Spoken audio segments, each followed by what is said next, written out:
Chapter 408. Qin Haodong said, "General, your son isn't sick. He's poisoned." Fernand yelled, "That's impossible. I've seen the blood test report. Everything in the young master's blood is normal. There's no poison in it. Now you're saying that he's poisoned? That's not scientific at all." Qin Haodong glanced at him disdainfully and said, "The so-called science of Western medicine is too narrow. The so-called blood test can only detect the poisons that you've registered. It can't detect some unknown poisons at all." Liszt said seriously, "Then tell me, what poison did my son get?" Qin Haodong said, "If I'm not mistaken, young Master Li should have been to a forest before he got sick, right?" Liszt said, "That's right. Pingan likes hunting. He just went hunting in the primeval forest. What's wrong with that?" Qin Haodong said, "There's a strange creature called the violent blood spider. This spider is very rare, but its poison is very special. After being bitten by this spider, the person will often enter a state of madness. The longer the person is bitten, the more serious the state will be, until he or she becomes completely crazy." Liszt asked, "You mean my son was bitten by this spider?" Fernand yelled, "That's impossible. I've been a doctor for so many years and I've never heard of such a strange spider. It must be a lie made up by you Wuxia people." As soon as he finished speaking, Li Pingan said, "Dad, I remember. When I was camping in the forest, I was indeed bitten by a small black spider. But it's normal to be bitten by insects. I didn't care at that time." Qin Haodong said, "If it's discovered early, it's really easy to get rid of the poison. You only need to take 2 doses of medicine. But because of these quacks' misdiagnosis, the cause of the disease has been found all these years. Now the poison of the violent blood spider has penetrated deep into the blood. I didn't want to hit the young master just now. I just used a special method to force the poison out of his body. If you don't believe me, you can see the blood he spat out." After that, he waved his hand and pointed. Everyone looked in the direction of his finger. They saw that the pool of blood that Li Pingan had just spat out had turned black and solidified on the ground like glue. The tiles on the ground had become uneven as if they had been corroded by something. It looked very strange. This is indeed a deadly poison. Although General Li Site did not understand medicine, he still had basic common sense. It was impossible for the blood of a normal person to solidify so quickly when it fell to the ground, let alone corrode the floor tiles. Only highly toxic poison could achieve this effect. In other words, Li Pingan was indeed poisoned, and Dr. Tang wasn't beating him up. He was expelling the poison. He looked back at Li Pingan again. Li Pingan looked much better than before, and there were no signs of him going crazy. At this time, he was sure that Qin Haodong beat him violently just to treat his son, so he said, "Dr. Tang, I'm sorry. We misunderstood you." As soon as he said that, he agreed with Qin Haodong's treatment of Li Pingan. Fernand and the others immediately became nervous. They just wanted to cure Li Pingan's illness and then let General Li Site punish Qin Haodong. Now the whole situation was reversed. They were helpless in the face of this strange disease and were beaten like dogs. However, Qin Haodong beat Li Pingan and detoxified the poison in his body. In this case, would Qin Haodong let General Li Site kill all of them? With Li Site's power in the Golden Triangle, killing them was no different than killing chickens. It turned out that they were thinking too much. Qin Haodong didn't take them seriously at all. If they hadn't slandered traditional Chinese medicine, he wouldn't have even been interested in teaching them a lesson. Seeing that Qin Haodong cured his son, Li Site was very happy. He glanced at Gulit and the others, whose noses and faces were swollen, and said to Han Baochang, "Since Pingan is cured, double the bonus. Give each of them $20,000 and send them away." Han Baochang agreed and sent Fernand, Gulit and the others out. Li Pingan went to take a shower and change clothes with the help of a servant. Only General Li Site and Qin Haodong were left in the room. List asked, Dr. Tang, has my son recovered from his illness? Qin Haodong shook his head slightly, your son has been cured for too long. The poison has gone deep into his bone marrow. Although most of the poison has been expelled this time, there is still a small part left. It is estimated that he will relapse in a month. Li Site was a little nervous and asked, is it serious? It's neither serious nor serious. When the time comes, I will prescribe a medicine for your son to completely remove the toxins in his body. Then, he will completely recover. If he doesn't receive effective treatment, his illness will be even more serious than the first time.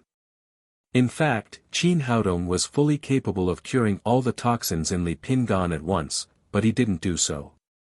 If he didn't leave some bargaining chips in his hands, it would be difficult to negotiate with Li Pingan at the moment, and Li Pingan was undoubtedly the best bargaining chip. Zhou Tianhu had been operating in Burma for so many years. He didn't know how deep his relationship with Li Site was, so he had to be careful.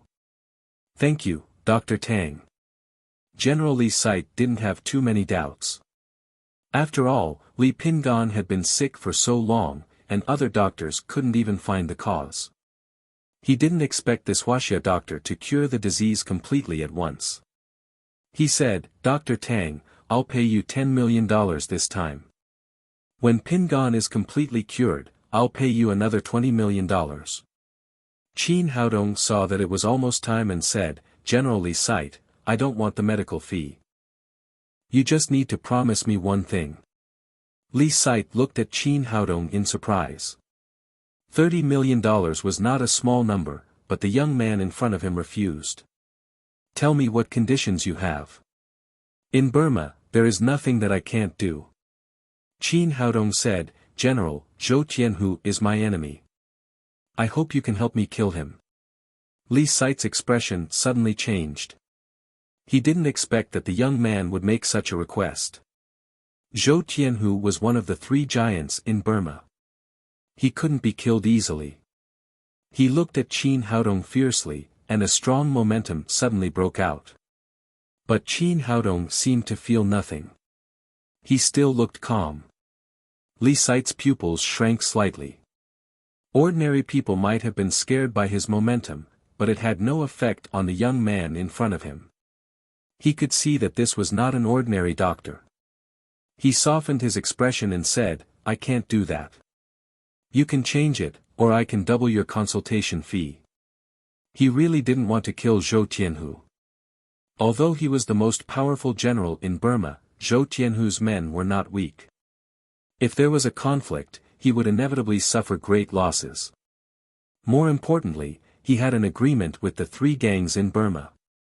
The 3 gangs gave him 50% of the profits every year, and he would not easily kill them. If he really killed Zhou Tianhu, it would immediately cause panic in the 3 gangs in Burma, and then he would lose his money. In Burma, although the fist was bigger, the backbone was stronger.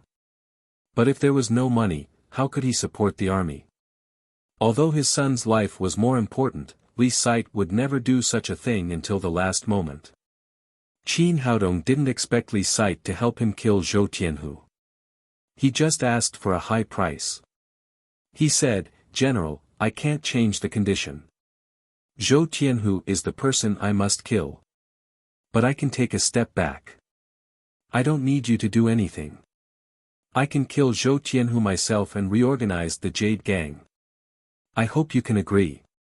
That's fine. Li Site agreed without hesitation. It didn't matter to him who the leader of the Jade Gang was. The important thing was to pay him a large amount of US dollars. In addition, Zhou Tianhu was very strong. He didn't think that the young doctor in front of him had the ability to kill him, let alone reorganize the Jade Gang. Well, it's a deal. After getting Li Site's promise, Qin Haodong directly returned to the Tang's clinic. After entering the door, Hu Shaoxian asked, How was it? Did it go well? Qin Haodong said, Very well. I have cured Li Site's son's illness.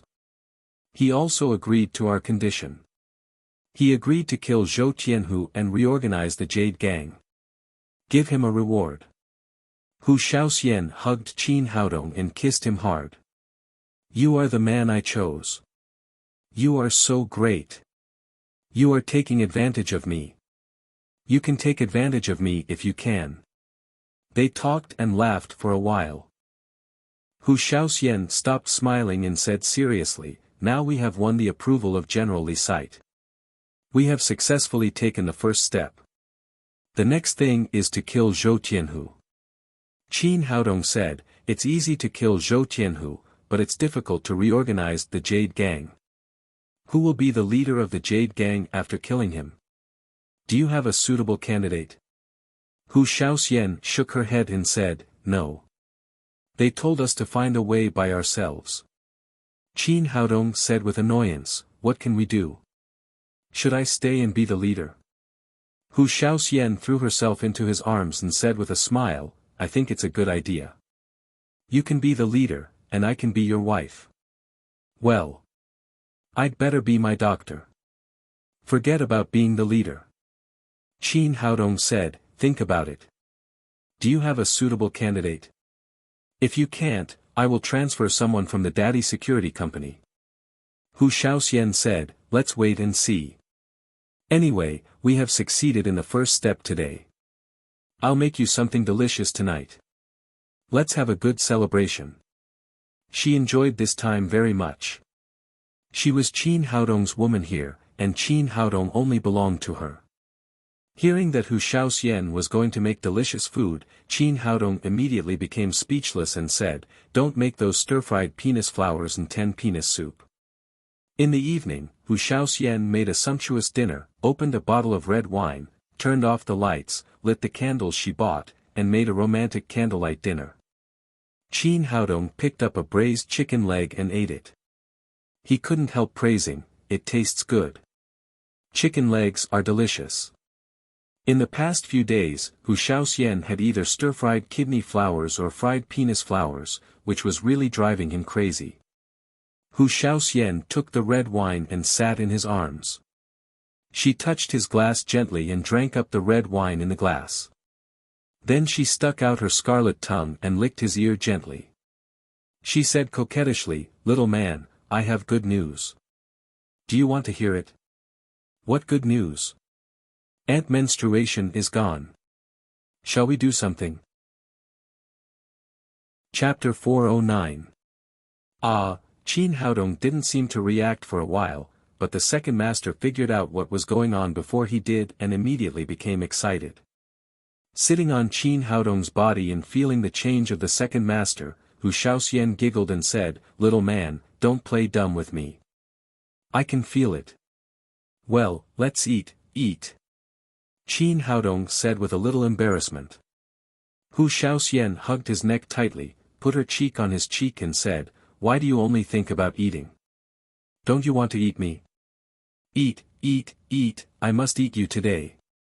Qin Haodong was really tortured by Hu Shaoxian in the past few days. Now that his period was finally over, he could no longer control his inner impulse. He picked her up and rushed to the bedroom. Unexpectedly, when they just threw themselves on the big bed, they heard a violent knock outside the door. Who is so annoying? Qin Haodong said discontentedly. It's so late. Could it be that someone knocked on the wrong door? Hu Shaoxian was also a little surprised. They didn't know anyone in Burma at all. No one should come to the door at night. They originally wanted to wait and see, but the man didn't leave. On the contrary, the knocking on the door became more and more urgent. Qin Haodong sighed. It seemed that they had to stop. He and Hu Shaoxian put on their clothes again and went to the yard to open the door. As soon as the door was opened, a figure covered in blood rushed in from the outside and fell to the ground with a plop. Qin Haodong looked at it and found that it was a middle-aged man in his 40s. He was seriously injured at this time. There were more than a dozen wounds on his body, including gunshot wounds and knife wounds. Fortunately, none of them were fatal, so he was alive. Qin Haodong carried him into the clinic, put him on the bed, and used genuine qi to force all the bullets out of his body. Then he applied the medicine on the wound and injected a trace of green with genuine qi into him. A few minutes later, the middle-aged man slowly opened his eyes. He glanced around and found that he was in the Tangmen clinic. He said to Qin Haodong, "Doctor, thank you for saving me." Qin Haodong said, "You're welcome. I'm a doctor. It's my duty to save people." The middle-aged man took out a few bloody bills from his pocket and put them on the bed. Then he struggled to stand up. Hu Shaoxian said, "Your injury has just healed. It's not suitable for you to move now." The middle-aged man said, "Thank you for saving me, but I will bring disaster to you if I stay here. I must leave now." Qin Haodong said, "You're a patient, and I'm a doctor. Now you've lost too much blood and your wound hasn't completely healed. Just rest here for one night before you leave." The middle-aged man's facial features were regular and he looked honest. He didn't look like a treacherous person, so he decided to help him. "Little brother, you don't know that me staying here will really harm you." The middle-aged man was about to say something when he heard a bang outside the door. The door of the clinic was kicked open, and then more than a dozen people rushed in from the outside. These people looked like ferocious fiends, holding short knives, steel pipes, and other similar weapons in their hands. The bald man who led them even held a jet-black pistol in his hand. After seeing the middle-aged man on the bed, the big man sneered, "Li Zhong, why don't you run? I want to see where you can run to." Li Zhong sighed. He knew that he couldn't escape this time. He said, "I can go back with you, but I have nothing to do with this clinic, and I don't know the doctors here. I hope you can let them go." The bald man shouted arrogantly, "Li Zhong, you're about to die. What qualifications do you have to negotiate with us? You're courting death if you dare to save the person we want to catch." Hearing that these people were from the Jade Gang, Qin Haodong's expression changed slightly. He said, "I don't care who you are, or who he is. I only know that this is my clinic, and he's my patient. You can do whatever you want outside, but as long as he's in the clinic, you're not allowed to touch him." "Boy, are you crazy?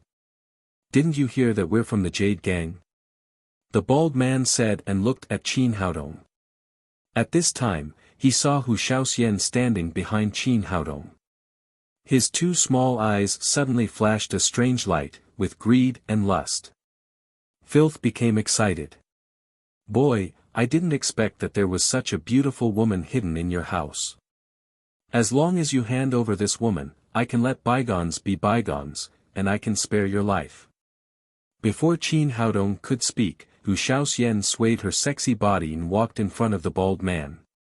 She said coquettishly, "Brother, what do you want me to do?" The bald man's face was full of lust. He said with a smile, "Little girl, as long as you follow me, I'll have a good life in the future. I can have anything I want." Before he could finish speaking, he suddenly felt a sharp pain in his chest, as if he had been hit by a train. His whole body suddenly flew back more than 10 meters and hit the wall behind him with a plop. Then, he began to vomit mouthfuls of blood. Hu Shaoxian slapped the bald man away and giggled, "I just want to teach you a lesson, you ignorant thing. Look at yourself in the mirror. How dare you to hit on me?" The bald man struggled to get up from the ground and wiped the blood from the corner of his mouth. He pointed directly at Hu Shaoxian and roared angrily, kill him for me." Hearing his order, more than a dozen of his men rushed to Qin Haodong and Hu Shaoxian. Seeing that the two of them were alone, Li Zhongqiang tried to come over and help, but before he could take a few steps, the dozen or so people were all sent flying. Moreover, all of them had their arms broken. Their steel pipes and knives fell to the ground, and the sound of wailing could be heard. This, Li Zhong was completely dumbfounded. He didn't see clearly what was going on when Hu Shaoxian taught the bald man a lesson. Now he saw clearly that the two young people in front of him turned out to be hidden masters. The strength of Qin Haodong and Hu Shaoxian was far beyond the bald man's expectation. He came to his senses and quickly took out a pistol from his waist. But before he could raise the muzzle, his wrist had been grabbed by Qin Haodong. Then, with two cracking sounds, his two arms were abruptly broken into two pieces, and the pistol fell to the ground with a clatter. "Boy, how dare you touch me, I'm from the Jade Gang." The bald man originally wanted to say something harsh, using the name of the Jade Gang to suppress the young man in front of him. Before he finished his words, he was punched in the mouth by Qin Haodong, and his teeth fell to the ground. "I don't care what gang you're from. This is my clinic. Get out of here. This time I only broke your arms, which is good for you. If there's a next time, I'll kill you." After that, he kicked the bald man's lower abdomen, directly kicking him out of the door of the clinic. Then, he turned his head to look at the Jade Gang members who kept wailing on the ground and said in a cold voice, "Get out of here." Seeing that their leader had been subdued, these people could no longer care about anything else and scrambled out of the place. After closing the door of the clinic again, Qin Haodong turned back and said to Li Zhong, "Don't worry, as long as you're in my clinic, no one can take you away." Hu Shaoxian also said, "Yes, have a good rest here tonight, and leave tomorrow after you've recovered." Looking at the two people in front of him with a complicated expression, Li Zhong hesitated for a moment, suddenly knelt on the ground and begged, "Two masters, please save my gang leader. Get up first and tell me slowly." Qin Haodong helped Li Zhong up and asked him to sit at the head of the bed. "What do you mean? Who the hell are you? Who's the gang leader you're talking about?" Li Zhong said, "I'm from the Jade Gang. My name is Li Zhong, and my gang leader is Lu Hankuan." Qin Haodong asked in surprise, "Since you're from the Jade Gang, why are those people chasing you? And I heard that the leader of the Jade Gang is called Zhou Tianhu. When did Lu Hankuan come out?" Li Zhong said, "Little brother, you don't know. A year ago, the leader of the Jade Gang was Lu Hankuan. Later, he was killed by Zhou Tianhu, and now he's locked in a cave in the back mountain." Qin Haodong thought of something and said, "Don't worry. Tell me slowly. What's going on?" Hu Shaoxian poured a glass of water and sent it to Li Zhong. Li Zhong drank up the water and then slowly told the story. It turned out that the old leader of the Jade Gang was called Lu Hankuan, and his ancestor was a general of the expeditionary army. Although he was also the leader of the gang, he was kind and modest. Because he had no children, he felt sorry for Zhou Tianhu and his sister, so he adopted them and regarded Zhou Tianhu as his son. But Zhou Tianhu was ambitious. Instead of being grateful, he stared at the position of the gang leader and cultivated his own power with the help of Lu Hankuan's trust. Later, he found a chance to usurp the position of the gang leader, arrested Lu Hankuan, and secretly imprisoned him in a cave in the back mountain of the Black Dragon Peak. Li Zhong had always been Lu Hankuan's confidant, but he had been arranged to work undercover in the new parliament, so others didn't know him. After Zhou Tianhu took over the position of the leader of the Jade Gang, it was announced that Lu Hankuan died of illness. But Li Zhong didn't believe it, so he secretly returned to the Jade Gang and wanted to investigate it. That night, he suddenly received a message that Lu Hankuan was not dead, but was imprisoned in the Black Dragon Cave in the back mountain. He secretly went to the Black Dragon Cave and wanted to find out the truth. It was better to save Lu Hankuan. He didn't expect that the defense of the Black Dragon Cave was so tight that he was discovered as soon as he arrived there. He was seriously injured. When he saw a clinic there, he knocked on the door of the clinic, and then he was saved by Qin Haodong. After listening to him, Qin Haodong and Hu Shaoxian looked at each other and instantly understood each other's thoughts.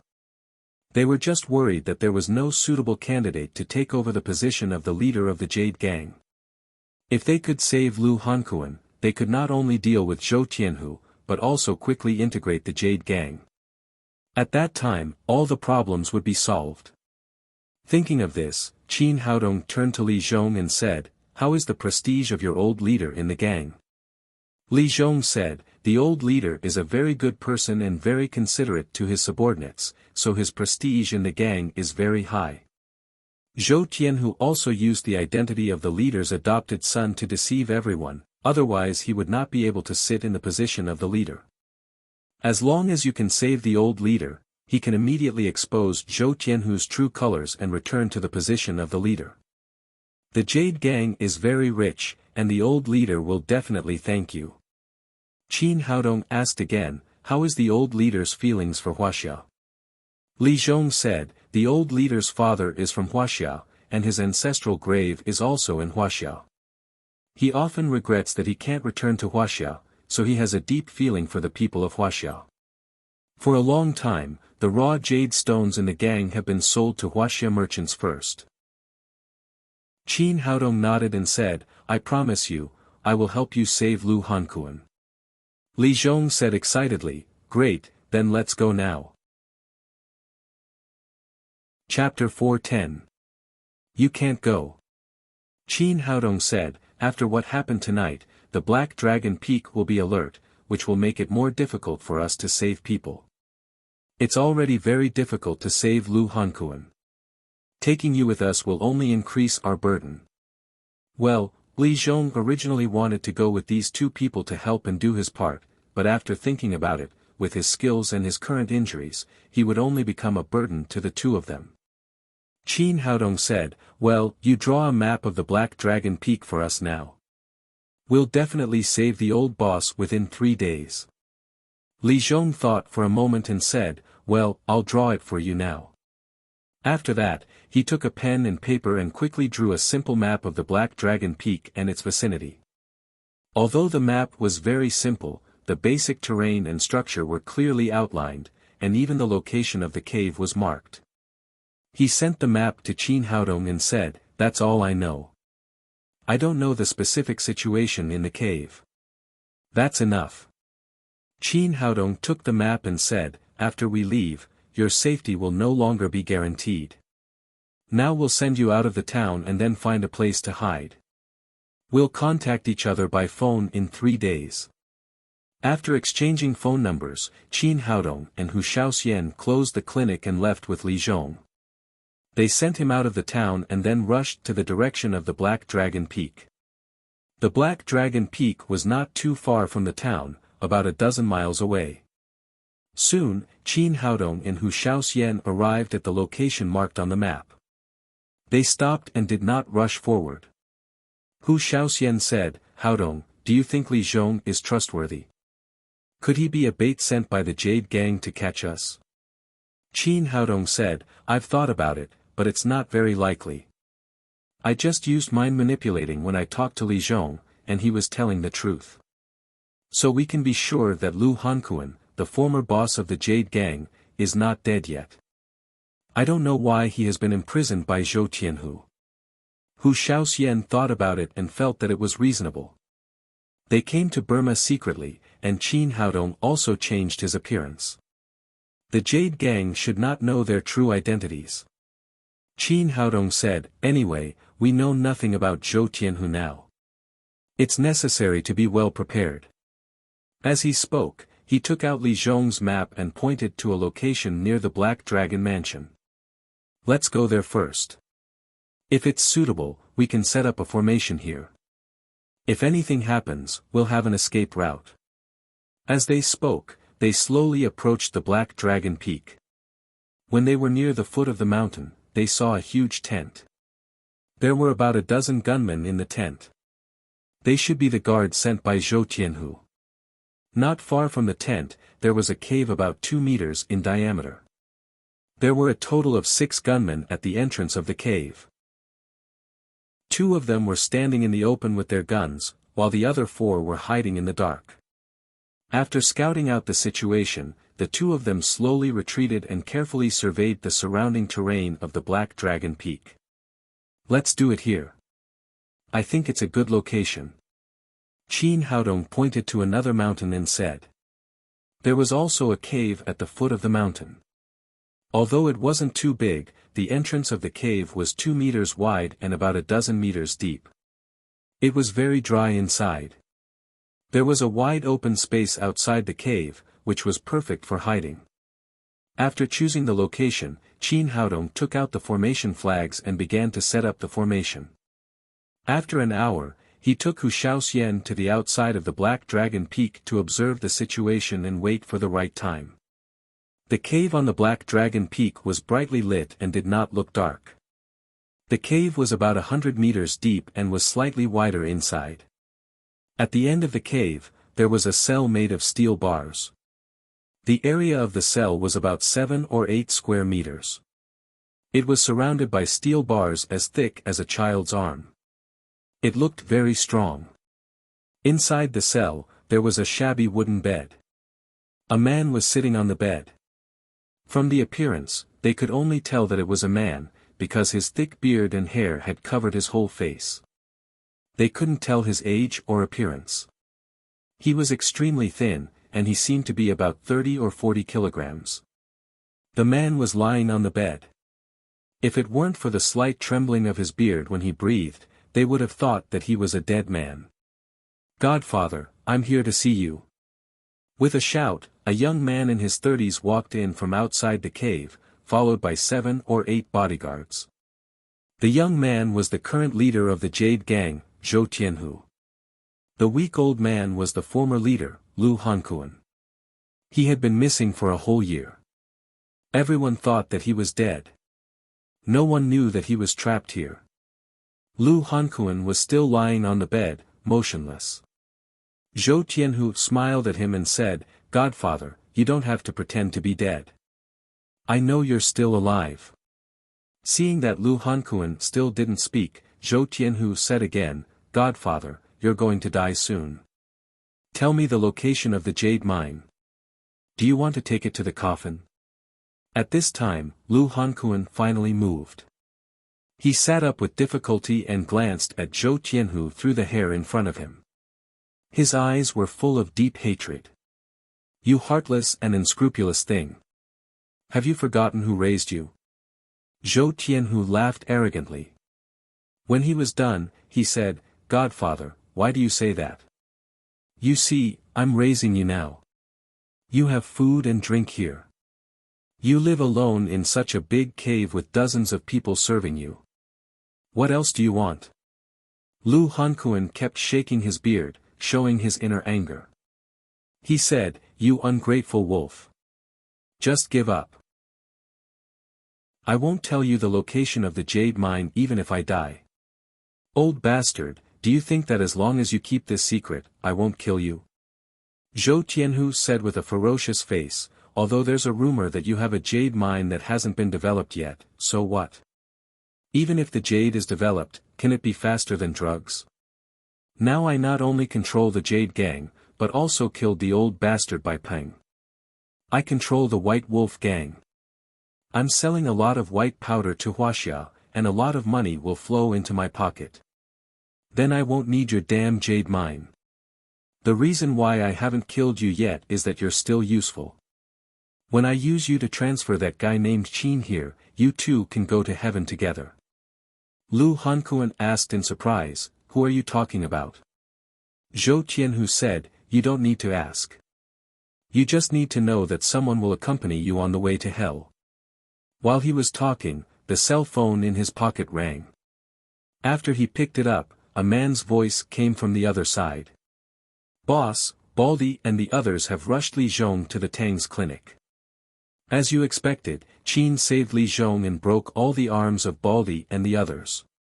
Give the bald guy some money and let them find a place to recover." Zhou Tianhu hung up the phone. His face was full of excitement. He turned to Lu Hankuan and said, "Godfather, unfortunately, I have to tell you that the guy will come here to save you soon. As long as I kill him, you can go with peace of mind." Outside the Black Dragon Cave, Qin Haodong and Hu Shaoxian waited for a full hour, but there was still no change in the guards. Hu Shaoxian said, "How long do we have to wait?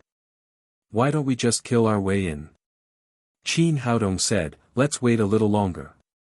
It's easy to kill these guards, but it's too noisy. If the people inside take Lu Hankuan as a hostage, it'll be difficult." Just then, the gunman in the tent moved.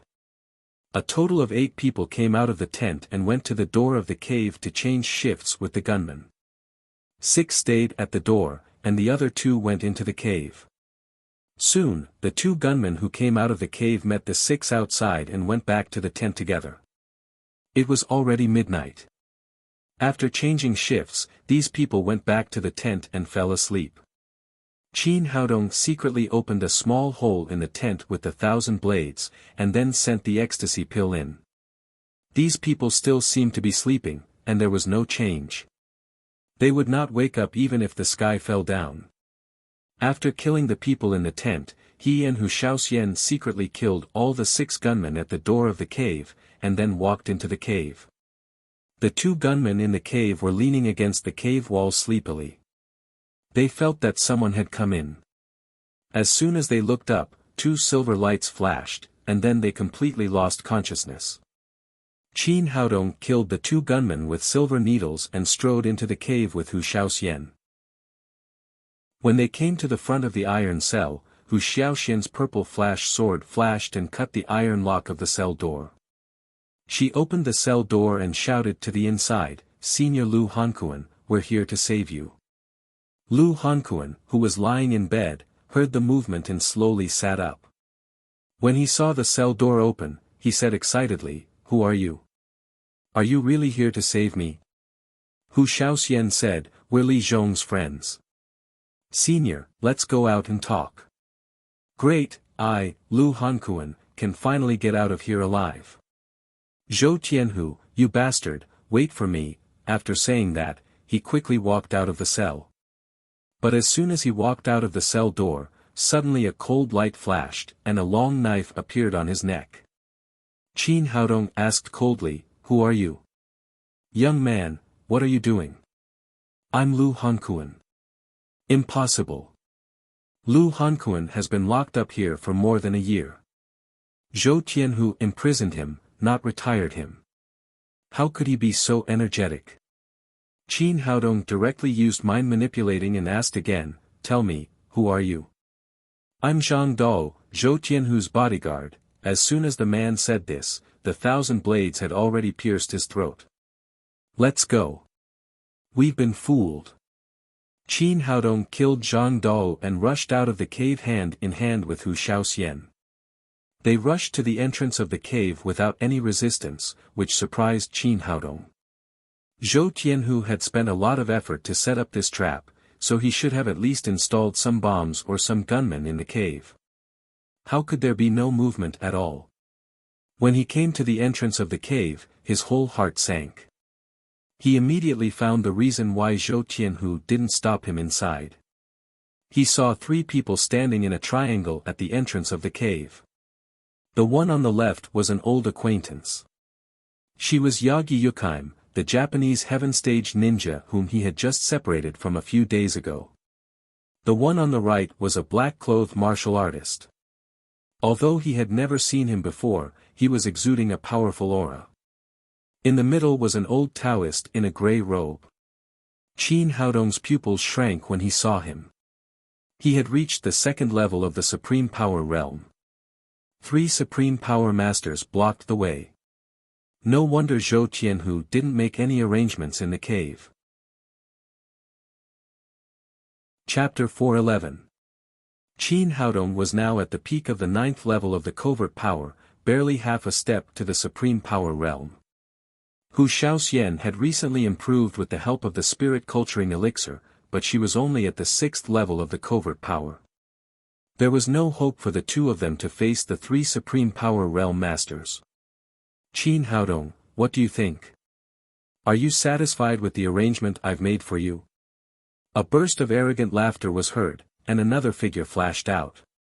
It was Zhou Tianhu, the leader of the Jade Gang. "Are you Zhou Tianhu?" Even in this situation, Qin Haodong didn't panic too much, and he still looked calm. "Yes, I am Zhou Tianhu." Zhou Tianhu took 2 steps forward, looked at Qin Haodong and said fiercely, "You bullied my sister in Jiangnan City, captured 2 of my men, and destroyed my important plans. I must kill you today. It's a great honor for you to set such a big trap for me." Qin Haodong said with a faint smile, Zhou Tianhu, I'm just curious. How did you know that I came to Burma? Zhou Tianhu said, in fact, it's very simple. I also have an informant in Jiangnan City. Lin's group's raw jade gemstones were in urgent need, so you would definitely come to Burma. Although you changed your appearance, Qin Haodong was not in Jiangnan City, and suddenly a young master who cured General Li's sight with traditional Chinese medicine suddenly appeared here. Anyone with a little brain could guess that this person was Qin Haodong in disguise. I wasn't completely sure before, so I set a small trap to try. I didn't expect you to take the bait so quickly. You're really smart. No wonder you can even plot against your adoptive father. Qin Haodong said with sarcasm, you said that Li Zhong was a trap, but I don't think he's your man. Yes, Li Zhong is the old ghost's man. After the old ghost was beaten by me, he sneaked back and wanted to save the old ghost. I knew that there was a fish that escaped the net, but I didn't do anything before.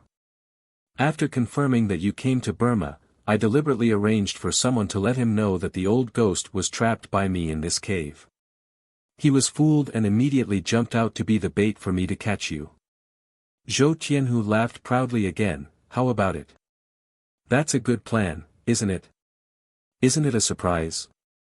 Qin Haodong nodded secretly. Although Zhou Tianhu was a scumbag, he was indeed smart. If Li Zhong was his man, Qin Haodong would have seen through him. Zhou Tianhu continued, Qin Haodong, you're going to die today. I'd like to introduce these three to you so that you can die with peace of mind. He first pointed to the man in black next to him and said, this is a famous guru in Southeast Asia, nicknamed Ling Feng, the fast saber Azura. Since I knew you were a master, I invited Mr. Ling to Burma with a lot of money, in order to cut off your head one day. Ling Dao was a famous supreme power master in Southeast Asia. First, he used the ghost refining skill on ordinary people, and then he refined the 5 elements of soul-nourishing pill. Doesn't he deserve to die? He Shi said with a murderous look, it's none of your business whether Dao Tong deserves to die or not. I've lived for 100 years, and I only have one son, but he was killed by you. Do you think I should kill you? Qin Haodong didn't know that when he came to Burma, Dao Xian also returned to the Qingyi sect with Dao Tong's body. After seeing Dao Tong's body, He Shi, the head of the sect, didn't show any joy. Instead, he burst into tears, which confused Dao Xian. It turned out that Dao Tong was the illegitimate son of He Shi. Because of this, although Dao Tong had violated the rules of the sect, He Shi did not execute him. On the contrary, he sent Dao Xian, who had the deepest relationship with Dao Tong, to clean up the sect. It was obvious that he was indulging Dao Tong. After asking about the cause of Dao Tong's death, He Shi was so sad and indignant that he directly handed over the position of the head of the sect to Dao Xian. He chased after Qin Haodong with a sword to avenge his son. Qin Haodong said with a surprised face, you are the Taoist. How could Dao Tong be your son? Of course, He Shi didn't want to explain this to him. He said, don't talk nonsense. You must die today. Zhou Tianhu looked at Qin Haodong playfully. At this time, he was in a cat-and-mouse mentality, so he was not in a hurry to do anything. In his opinion, with the 3 supreme masters, Qin Haodong couldn't fly out even if he had 2 wings. Qin Haodong, how about it? Now you understand. Let's go. After knowing the identity of the 3 people, Hu Shaoxian was desperate. She had the same opinion as Zhou Tianhu. She didn't think there was any hope of getting out alive today. She turned to look at Qin Haodong and said with deep eyes, little man, I regret it. Qin Haodong said, wait, do you regret coming with me? No, I'm very happy to die with you. Hu Shaoxian said with watery eyes, I regret that I didn't come here after sleeping with you. I still don't know what it's like to be a man. Ling Dao said with a lewd smile, little woman, I didn't expect you to be a virgin. Don't worry, I'll let you know what a man is. Qin Haodong took Hu Xiaoxian's hand and said, "Little devil, don't worry. Even if the three of them die, we won't die." Then he suddenly turned his head and looked at Ling Dao coldly. He said, "You dare to humiliate my woman. You'll be the first to die today." Ling Dao laughed wildly and said, "You're just an ant. How dare you talk to me like that?" Qin Haodong said to Hu Xiaoxian, "Let's kill this old guy together." Then he took out 2 wind talismans and put them on them. Then he took out a stack of puppet talismans and held them in his hand.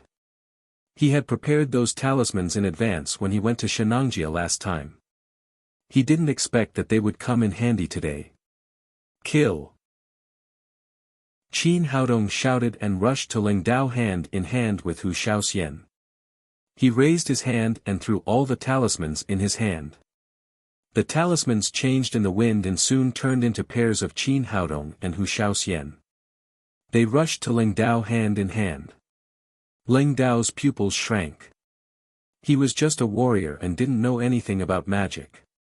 There were 10 pairs of Qin Haodong and Hu Xiaoxian in front of him. He knew very well that only one pair was real, but he couldn't tell which one was real and which one was fake. But he was a guru after all. Although he couldn't tell which one was real, he had his own way. He raised his hand and pulled out the willow leaf saber on his back. The saber turned into a sky full of saber radiance and chopped at the figures in front of him. The pair at the front immediately disappeared after being cut by the saber. They turned into 2 pieces of yellow paper and slowly fell to the ground. Then the second pair, the third pair, and the 6th pair were all cut by him. They were all puppet talismans. Meanwhile, the remaining 4 pairs had passed through Ling Dao's blockade. With the help of the wind talismans, Qin Haodong and Hu Xiaoxian's speed was more than doubled. They rushed forward. The reason why Qin Haodong and Hu Xiaoxian chose Ling Dao as their breakthrough point was not because he had humiliated Hu Xiaoxian, but because the formation they had set before was in this direction. As long as they entered the formation, they would be completely safe. Even the 3 gurus couldn't do anything to them. When he and Hu Xiaoxian were rushing forward, a figure flashed in front of them. Yagi Yukaim blocked their way with Dajijiri Yasutsuna. Seeing that Qin Haodong had escaped from him, Ling Dao held the willow leaf saber and looked frighteningly gloomy. But he didn't chase after them. All gurus had their own pride. Yagi Yukaim wouldn't cooperate with him even if he put down his pride in the face of 2 opponents at the covert power level. "Qin Haodong, I told you, you must die." Yagi Yukaim looked gloomy. The Dajijiri Yasutsuna in her hand moved as fast as lightning. Soon, the other 3 puppet talismans fell to the ground, leaving only Qin Haodong and Hu Xiaoxian. "You go first. I'll deal with this woman." Qin Haodong shouted and pushed Hu Xiaoxian out with both hands. The 1,000 blades in his hand flashed and rushed to Yagi Yukaim. Chapter 412. Both of them slashed with their knives, but the gap in their cultivation was immediately revealed. After Yagi Yukaim slashed with her knife, the surrounding air seemed to be under great pressure and made a harsh sound. Although Qin Haodong's knife was also very powerful, after it met Yagi Yukaim's knife chi, the knife chi in the sky immediately disappeared. "Huaxia man, go to hell." After Yagi Yukaim's Dajijiri Yasutsuna collided with Qin Haodong's 1,000 blades, a crisp sound was heard. The 1,000 blades was shaken high and almost flew out of her hand. However, Dajijiri Yasutsuna did not stop at all. It directly slashed toward Qin Haodong's face. Seeing that Qin Haodong was about to be cut in half, his body completely violated the rules and retreated backward, as if he had been greatly pulled. He narrowly escaped Yagi Yukaim's knife. It was Hu Xiaoxian, who had already reached 10 meters away, who had saved Qin Haodong. He had planned all of this before. He knew that Yagi Yukaim's target was him, so he sent Hu Xiaoxian out first. At the same time, he wrapped a piece of invisible silk around his waist. After Hu Xiaoxian safely broke through, she immediately pulled the silk and dragged Qin Haodong over. Seeing that Qin Haodong had used this strange way to avoid her fatal knife, Yagi Yukheim angrily scolded, "Despicable Wuxia man." However, like Ling Dao, she also stopped and did not chase after him, because Blackstone Taoist had already stood in front of them. Blackstone Taoist was nearly 100 years old. He was thin and had white hair, but he stood there like an insurmountable mountain, bringing great pressure to the two people. This was the position of a level 2 Supreme Power Master. In contrast, Yagi Yukheim and Ling Dao were much weaker. Faced with Qin Haodong's cultivation, Blackstone Taoist didn't even bother to pull out the long sword on his back. He glanced at the two people and said, "Boy, you can't pass this test no matter what. Go and be buried with my son." "How do you know if you haven't tried?" Qin Haodong said as he raised his hand. Dozens of silver needles shot toward Heisher like a storm. A look of disdain flashed across Blackstone's eyes. It was as if he did not see these silver needles at all. When these silver needles arrived in front of him, it was as if they had encountered an invisible wall.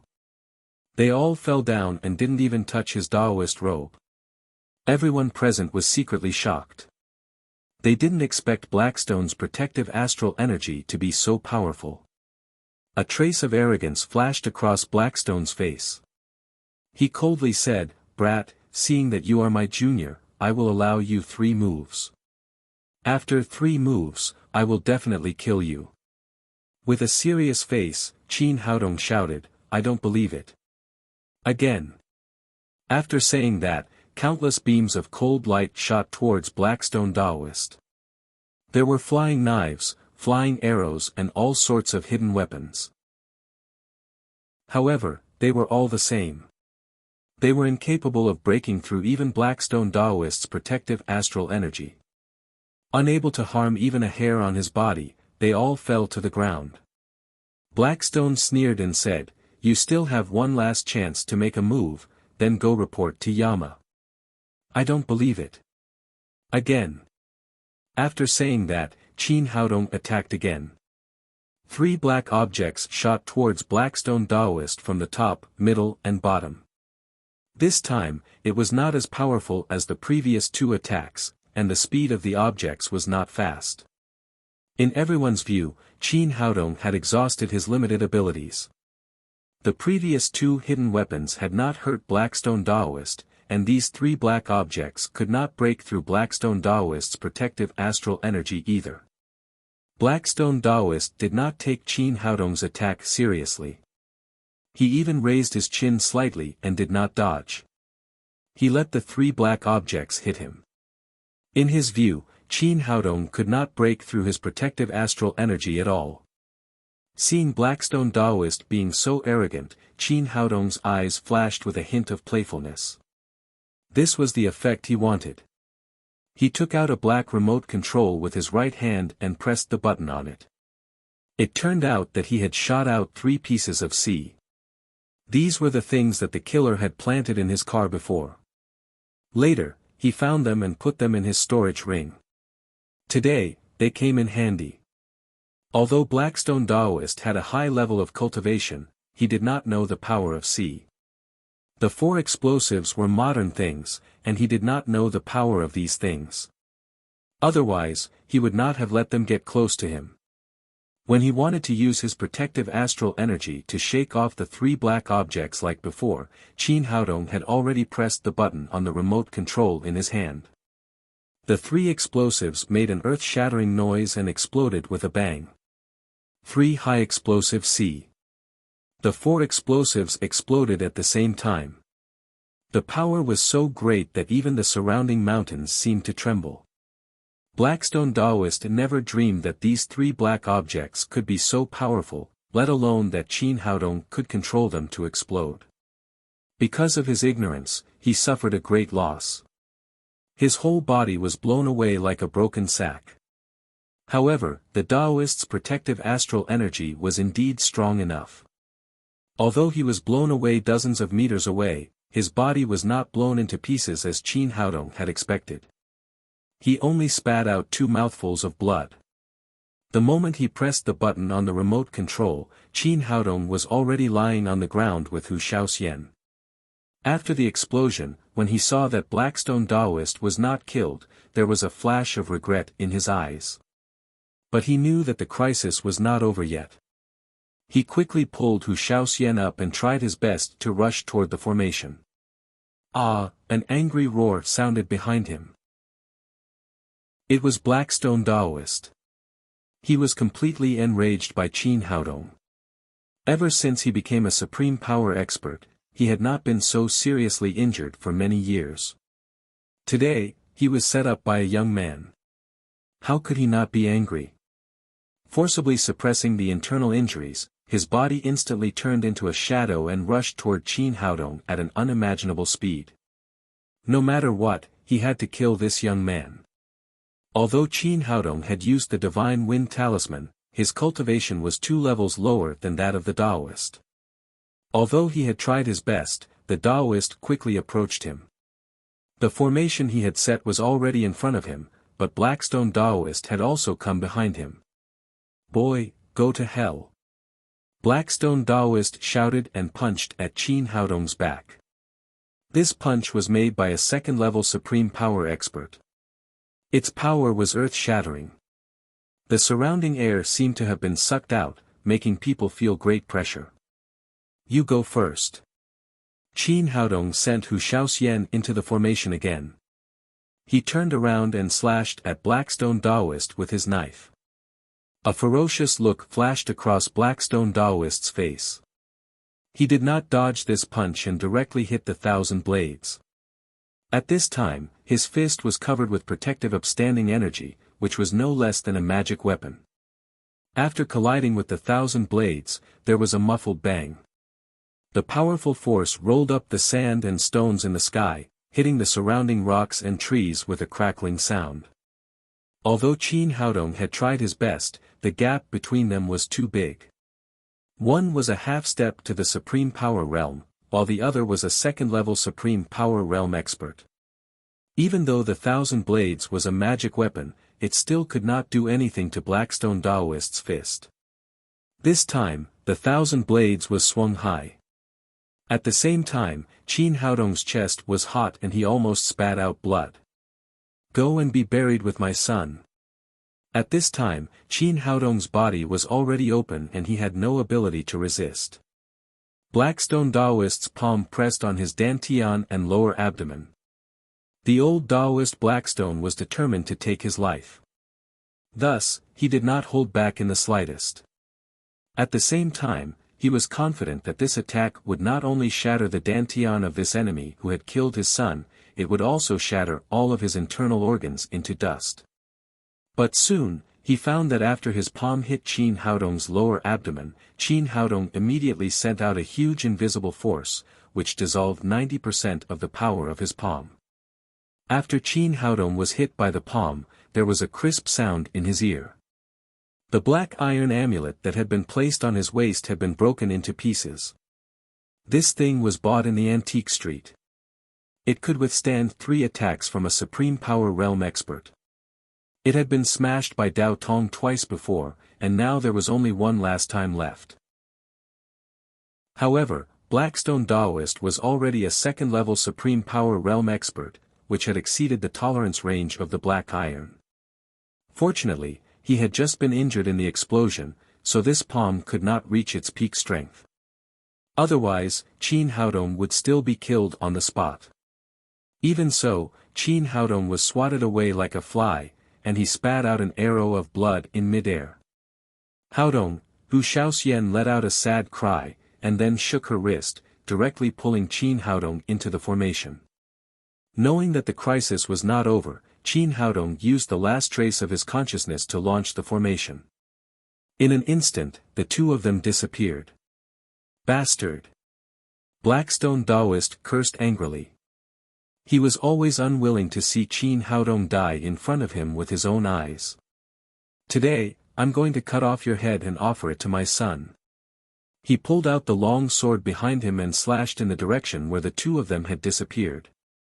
But just after he slashed out with his sword, the air around him immediately formed qi, like arrows all over the sky, with a fierce murderous intent, shooting at him from all directions.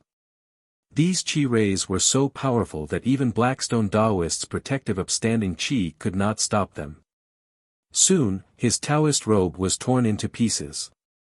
This is a killing formation.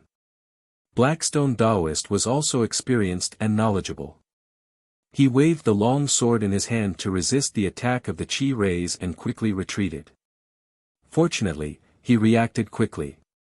In addition, Qin Haodong was seriously injured at this time and could not control the formation. He completely relied on the formation to fight back spontaneously, so Blackstone Taoist escaped. Zhou Tianhu, Yagi Yukheim and Ling Feng walked over together. They looked surprised and asked, "Senior Blackstone, what's going on?" Blackstone Taoist said with a livid face, "This little bastard, he actually set up a formation here in advance, and it's a powerful killing formation." "What? He can set up a formation?" Ling Feng was also shocked. He did not take Qin Haodong seriously at first, but he did not expect that the young man was not only meticulous but also had a backup plan in advance. Zhou Tianhu was an ordinary person. He had neither heard of nor understood formations. He asked, "What kind of killing formation is it? Is it very powerful?" Ling Feng said, "It's more than powerful. If people who don't know about formations enter it, they will definitely die." As he spoke, he waved the long willow leaf knife in his hand. From the tree next to him, a thick branch was cut, and then he threw it forward. The moment the thick tree branch entered the range of the killing array, it immediately shattered into pieces.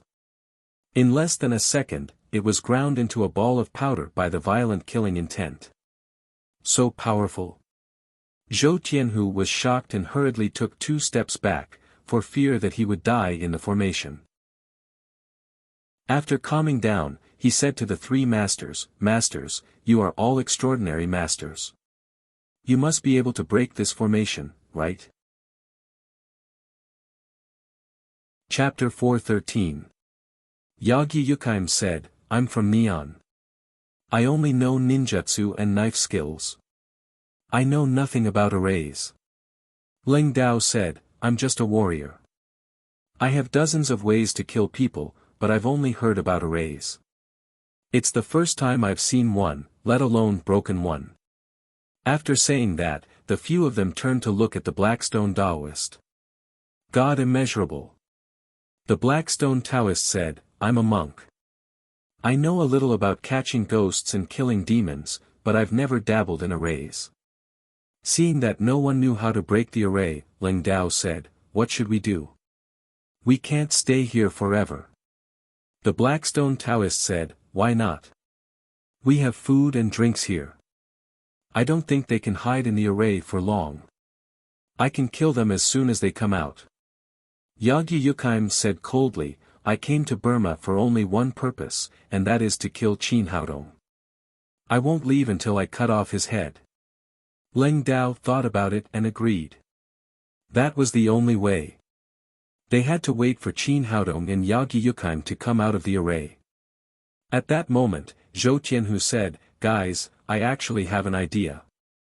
The few of them looked at him and asked in surprise, "What? Can you break the formation?" Zhou Tianhu laughed and said, "I don't know how to break the array, but I have guns and cannons. I don't believe I can't blow them up." Their eyes lit up. They were all warriors, so they weren't interested in firearms.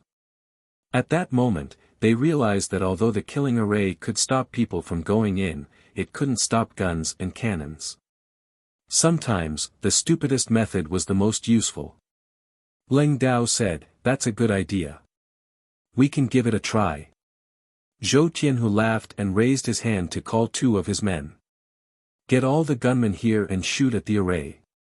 Soon, dozens of gunmen gathered outside the killing array with pistols, AKs, and even 2 light machine guns and a small rocket launcher.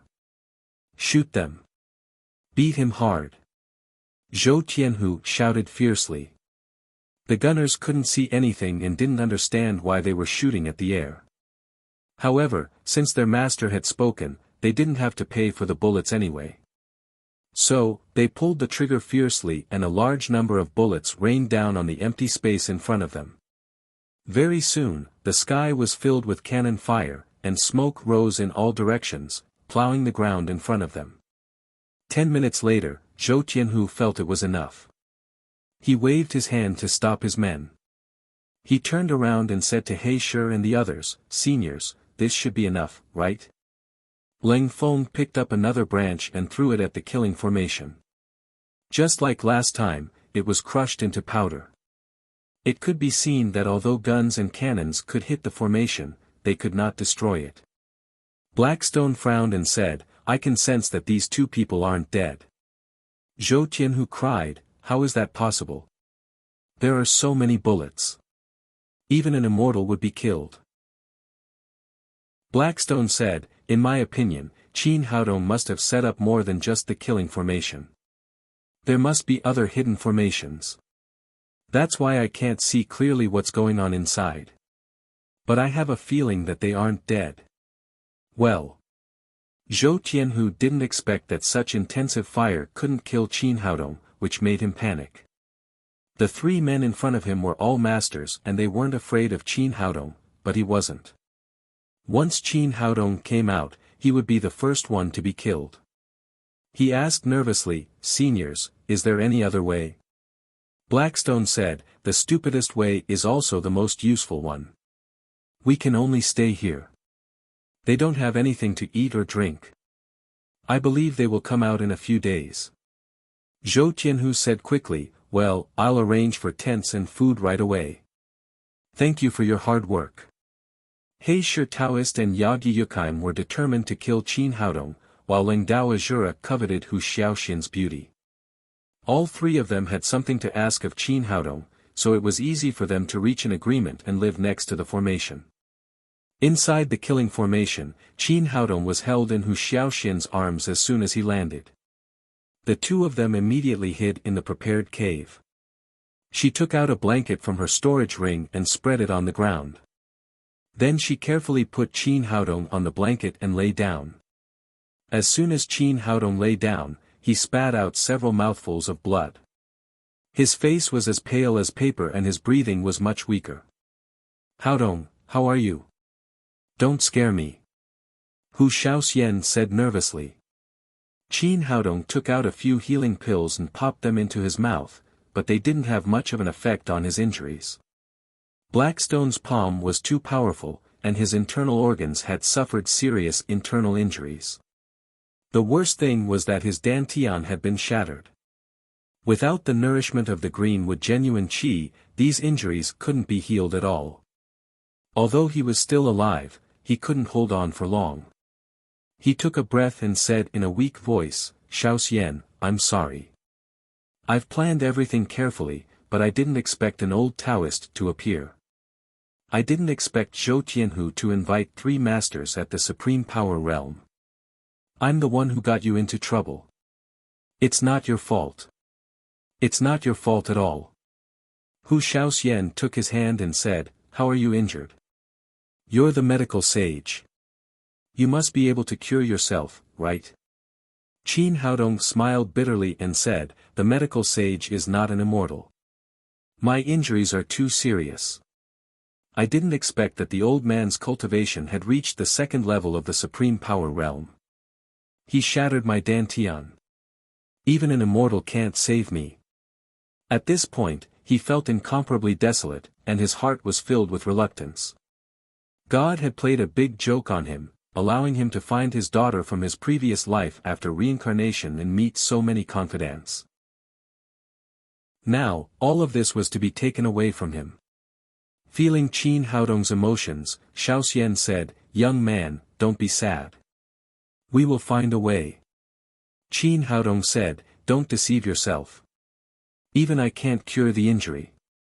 No one in this world can cure it." Speaking of this, he began to vomit blood again.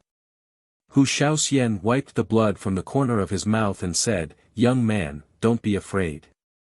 I have a way to save you. Take this pill quickly." In a daze, Qin Haodong saw Hu Shaoxian holding a pill in her hand and putting it into his mouth. The most terrible thing was that it turned out to be a small blue pill.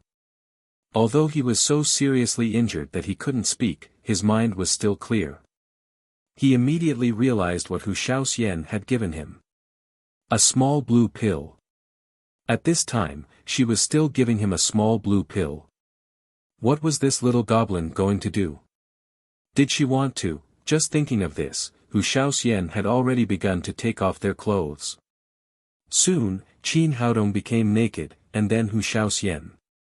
Qin Haodong didn't know whether to laugh or cry. He was already like this, but Hu Shaoxian still had this kind of idea. But he also knew that this woman was infatuated with him. Since there was only a little time left in his life, he would do something for her. It seemed that the second leader had sensed her thoughts. Although he was now extremely weak, he still regained his vitality. In a strange feeling, he slowly lost consciousness. Hu Shaoxian stayed by Qin Haodong's side. Seeing that the small blue pill had worked, she immediately sat on it. A trace of pain flashed across her beautiful face, and then a touch of determination appeared. She murmured, "Celestial Fox life sacrifice." When Qin Haodong regained consciousness again, he felt that the meridians in his body were trembling. Countless pure spiritual qi filled his whole body, from the meridians to the dantian, without any gap. When his dantian was broken, all the genuine qi in his body collapsed into all the meridians. At this time, with the nourishment of spiritual qi, the genuine qi became stronger and thicker. Finally, the meridians could not accommodate the genuine qi, and began to have a kind of tearing pain. As the Emperor Green would in his previous life, Qin Haodong was very familiar with this feeling. This was the process from the breaking of the dantian to the bearing essence. What was going on? Wasn't he injured by the Black Stone Taoist? Why was he suddenly going to bearing essence? But at this time, he had no time to think so much. If he waited for a while, the meridians would explode because of the genuine qi, and then he would really be finished. Thinking of this, he quickly calmed his mind and guided the genuine qi in the meridians to condense in the dantian. At this moment, his dantian had been broken. After condensing the genuine qi there, it still had nowhere to go. The genuine qi behind it rushed in one after another, and the pressure became greater and greater. Finally, with a click, with a faint sound, a golden elixir the size of a grain of rice appeared in the middle of his dantian and began to rotate slowly. At the same time, an extremely comfortable feeling rose from the bottom of Qin Haodong's heart. His cultivation began to rise at the speed of a rocket. As the genuine qi continued to flow in, the golden elixir became bigger and bigger, and finally reached the size of a longan. Early stage of gold elixir. Qin Haodong was so excited that he wanted to go crazy. Not only did he not die, but he also unexpectedly formed a golden elixir. Sensing how powerful he was now, a series of rumbling sounds rang out from within his body. That was the sound of his blood rushing through his veins, causing the entire space to tremble. Every single meridian, every single blood vessel was like a surging river. Powerful. It was really powerful. This was the second time he had formed a golden elixir, but he felt that it was far more powerful than the first time. At this time, the power in his body seemed endless, as if he could blow up the whole earth with one punch. He knew that this was an illusion, but after reaching the golden elixir stage, his cultivation had changed dramatically compared with the previous foundation establishment stage. Although he was only at the early stage of the golden elixir stage, it was enough to compare with the third level of the supreme power realm in the martial arts world. He couldn't understand how there was so much spiritual qi for him to condense such a high-quality golden elixir on the earth, where spiritual qi was scarce. He was a cultivator, and he needed a high degree of purity of spiritual qi to transition from the foundation establishment stage to the golden elixir stage. Even spirit stones couldn't meet his needs. Otherwise, he would have broken through to the supreme power realm long ago. Finally, the golden elixir in his dantian was completely stabilized. It was like a bright pearl, blooming with soft light, but it also contained terrible power. He Shi and the others were guarding outside the formation together. After waiting for a long time, there was no movement. Zhou Tianhu asked, Taoist, do you think Qin Haodong has just been killed? Yagyu Yukaim said, that's impossible. He's not dead. Zhou Tianhu said, but if he's not dead, why is there no movement at all? As soon as he finished speaking, the situation within the formation suddenly changed. Countless strands of spiritual energy surged into the formation. Immediately after, an extremely powerful aura erupted from within the formation. This kind of power caused even Blackstone to feel a tremble from the depths of his soul. His expression changed greatly and he said, oh no, someone is going to become a supreme power realm. Chapter 4:14. As an experienced man, Blackstone knew very well what the scene in front of him meant. It was the supreme power realm that his illegitimate son, Dao Tong, had never reached in his life. Ling Feng also knew that it was the scene of someone breaking through the threshold of the supreme power realm. But he said in surprise, Taoist, it's impossible. There are only 2 young people in the formation. We just saw it. Although the boy was half a step to the supreme power realm, he was hit by Taoist. Even if he didn't die, he would be half dead. How could he break through the threshold of the supreme power realm? And that woman is only at the 6th level of the covert power. It's impossible for her to jump so many levels to the supreme power realm. He Shi frowned slightly. That was indeed the case. He was very confident in his palm strike. Although Qin Haodong had not been killed on the spot with the help of a magic treasure, it would have been difficult for him to survive, let alone break through to a new realm. As for Hu Shaoxian, her cultivation was too low. But the scene in front of them was right there. It was obviously something that could only happen when a person broke through the supreme power realm. Yagyu Yukaim said, I don't know much about formations, but I've heard that there are many kinds of formations in Wuxia. There are trapping formations, killing formations, and illusion formations. It's probably an illusion made by the Wuxia man to deceive us. Ling Feng patted his thigh and said, it must be so. The Wuxia boy saw that we didn't leave, so he wanted to make it look like he broke through the supreme power realm to scare us away. But he didn't think that even if he broke through, he would only be a supreme power realm master. We have 3 supreme power realm masters and a master like Taoist. How could we be scared away? The others also thought what Ling Feng said made sense because they couldn't find any other explanation. But one thing was for sure, the 2 people in the formation were not dead. Zhou Tianhu said, Seniors, do you want me to call the gunmen over and shoot them again? Blackstone shook his head and said, it's useless. They must have a way to avoid the guns. It's useless no matter how many shots you shoot, unless you bomb them with cannons. Zhou Tianhu gritted his teeth and said, if it doesn't work, I can get a cannon. Yagyu Yukaim said, forget it. The cannon is too lethal. We have to hide far away. Judging from the current situation, I'm afraid that as soon as we leave, the 2 of them will run away. What's the use of blowing this place to the ground? Zhou Tianhu thought for a while and agreed that it was true. He could only wait there. While the few of them were talking, the array formation had already regained its calm.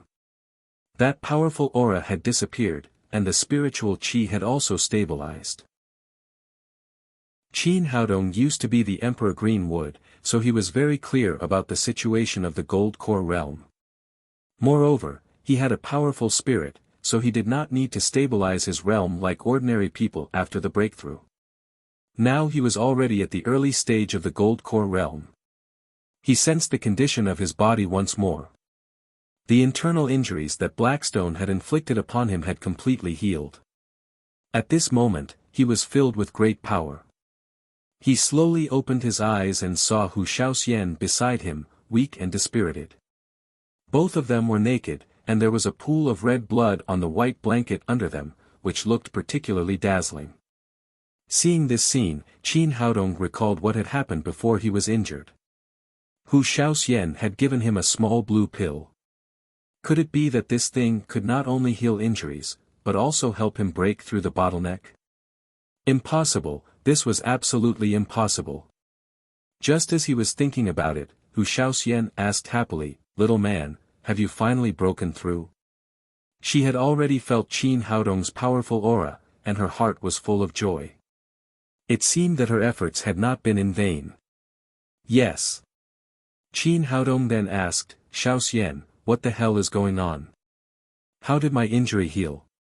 How did I break through the bottleneck?" Hu Shaoxian said with a smile, "It's very simple. I gave you a small pill, and then took the opportunity to have sex with you. Your injury was healed, and you broke through." Although her smile was very bright and happy, there was a trace of weakness in her smile, which made people feel very sorry for her. "Shaoxian, what's wrong with you?" Qin Haodong pulled Hu Shaoxian into his arms. Although they were honest with each other at this time, there was no distracting thought in his mind. He always felt that there was something strange about this matter. He reached out and put his hand on Hu Shaoxian's pulse. He was suddenly shocked. At this moment, Hu Shaoxian's dantian was empty. There was no genuine qi flowing in her body, and there was even no trace of the aura of a warrior. Hu Shaoxian had not been injured at all before, but now her genuine qi had completely disappeared, and he had recovered from his injury and broken through the bottleneck. Although he did not know how Hu Shaoxian did it, he immediately understood what was going on. "Shaoxian, tell me, where is your genuine qi?" Qin Haodong said excitedly. He knew very well the importance of cultivation for a warrior, which was even more important than life. Hu Shaoxian smiled, put her arms around his neck and said, "Now I am an ordinary person, and I will rely on you to protect me in the future." Shaoxian.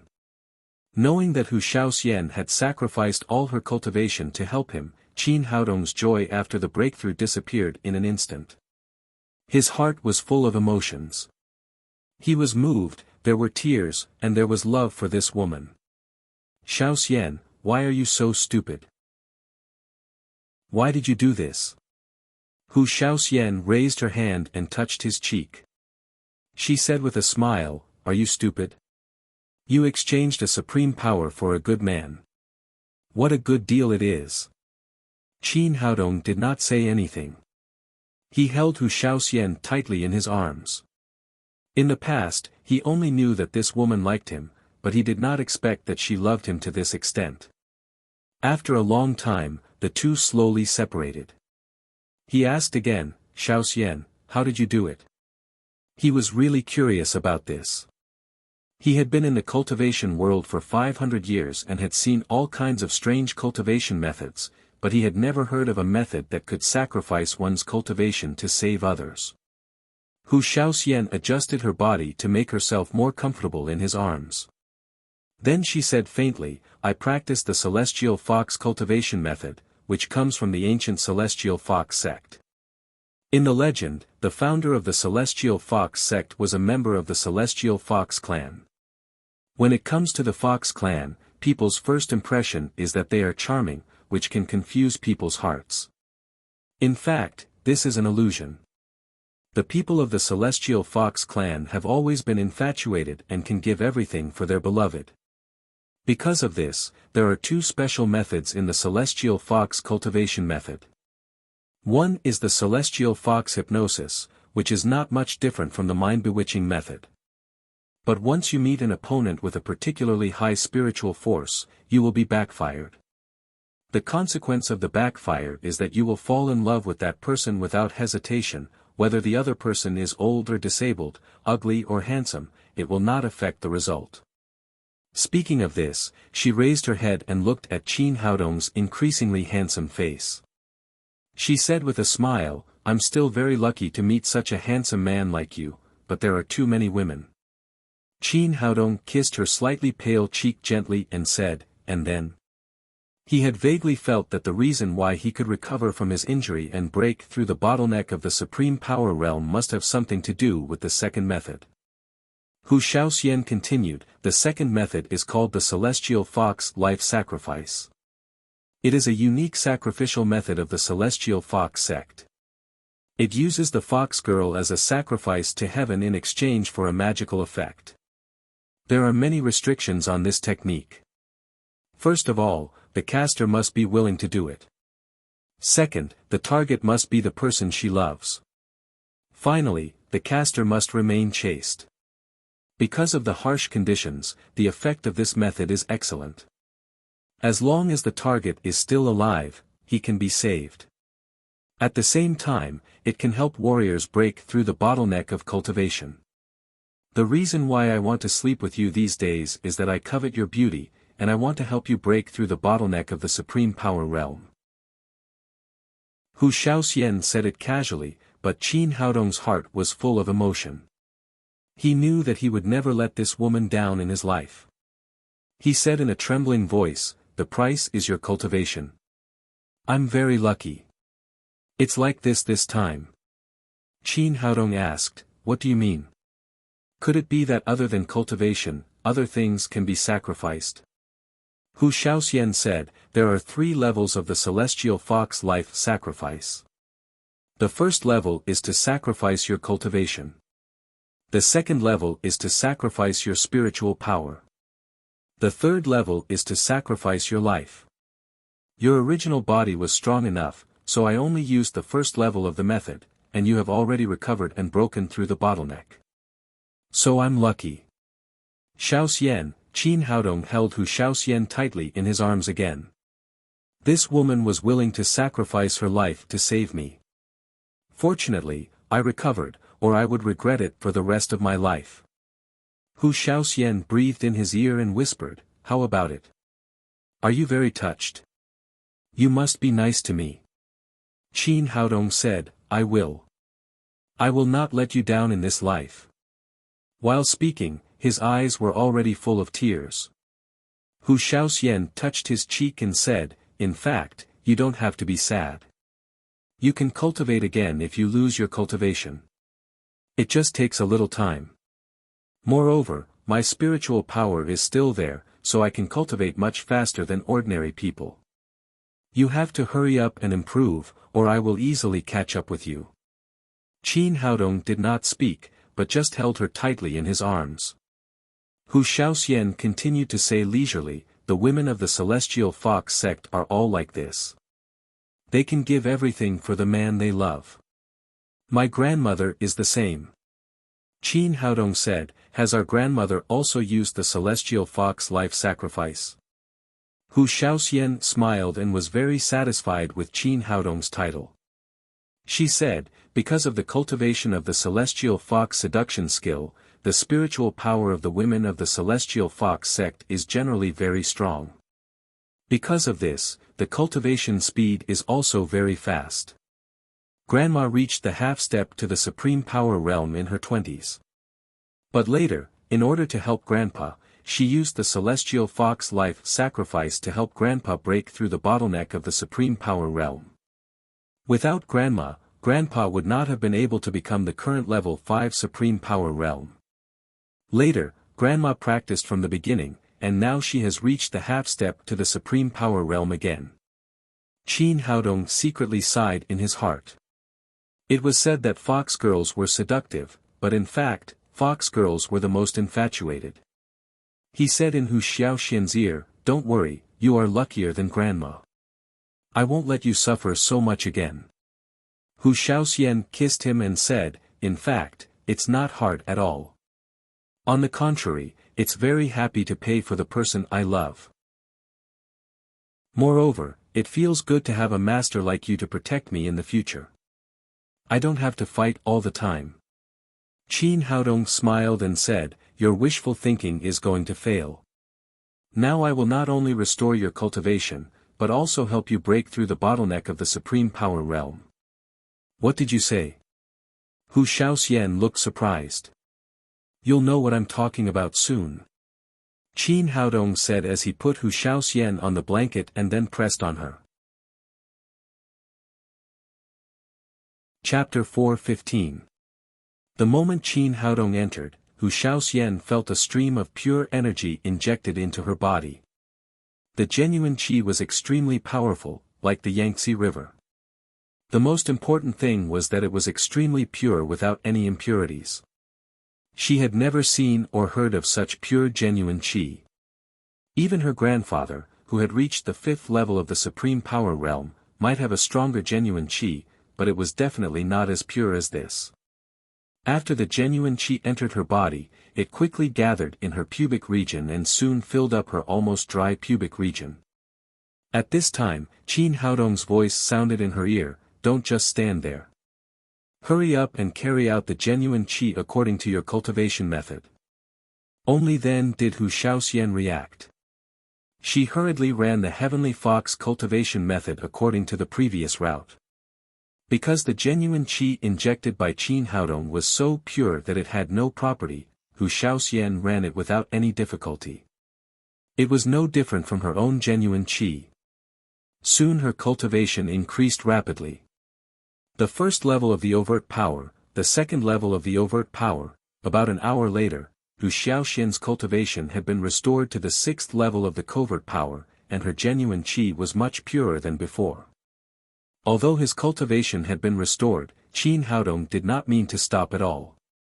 The endless genuine qi was still injected into Hu Shaoxian's body. Thinking of what Qin Haodong had said before, that he would help her cross the threshold and reach the supreme power realm, Hu Shaoxian's heart was moved. She continued to run the genuine qi to improve her cultivation. What Qin Haodong was using was called double cultivation initiation, which could help an ordinary person quickly cross the foundation realm and reach the supreme power realm. However, the purity of his genuine qi was extremely high, so he could not use it before he condensed the golden elixir. At this moment, the golden elixir in his pubic region was slowly rotating, and the pure genuine qi helped Hu Shaoxian break through to a higher level.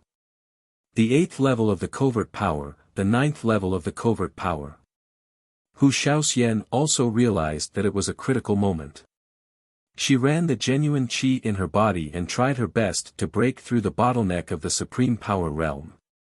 After a long time, there was a loud bang in her mind. Then the genuine qi in her pubic region seemed to explode, and it endlessly impacted the meridians in her body. Supreme power realm, I really reached the supreme power realm. Hu Shaoxian cheered in her heart. She did not expect that the little man could bring her such a surprise. In the blink of an eye, he not only recovered his cultivation but also became a supreme power. However, her joy soon disappeared, because the true qi in her body did not have the slightest intention of staying. It had already filled up all of her meridians, and the true qi in her dantian was still growing, and it looked like her dantian was about to burst. She wanted to ask Qin Haodong to stop, but she couldn't even open her mouth to make a sound. Finally, his dantian was no longer able to contain this pure true energy, and it exploded with a boom. It's over. This is the end. He had just recovered his cultivation, but now he has become an ordinary person again, a cripple who can no longer cultivate. With this thought, Hu Shaoxian fainted and woke up again after a long time.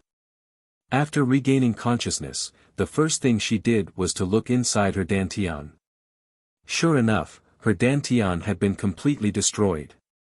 Its original position was empty, without the slightest trace of spiritual qi. Wait, what is this? Hu Shaoxian suddenly found that there was a transparent bead in the original position of her dantian.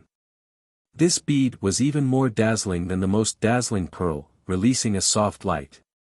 As she regained her consciousness, the bead began to slowly rotate, and streams of incomparably pure innate qi instantly filled her body. It was much faster than the innate qi in her dantian, and it was also much stronger. At this moment, her entire body was filled with explosive power. At this time, Qin Haodong's voice sounded in her ears again, "Don't be nervous, this is the golden elixir."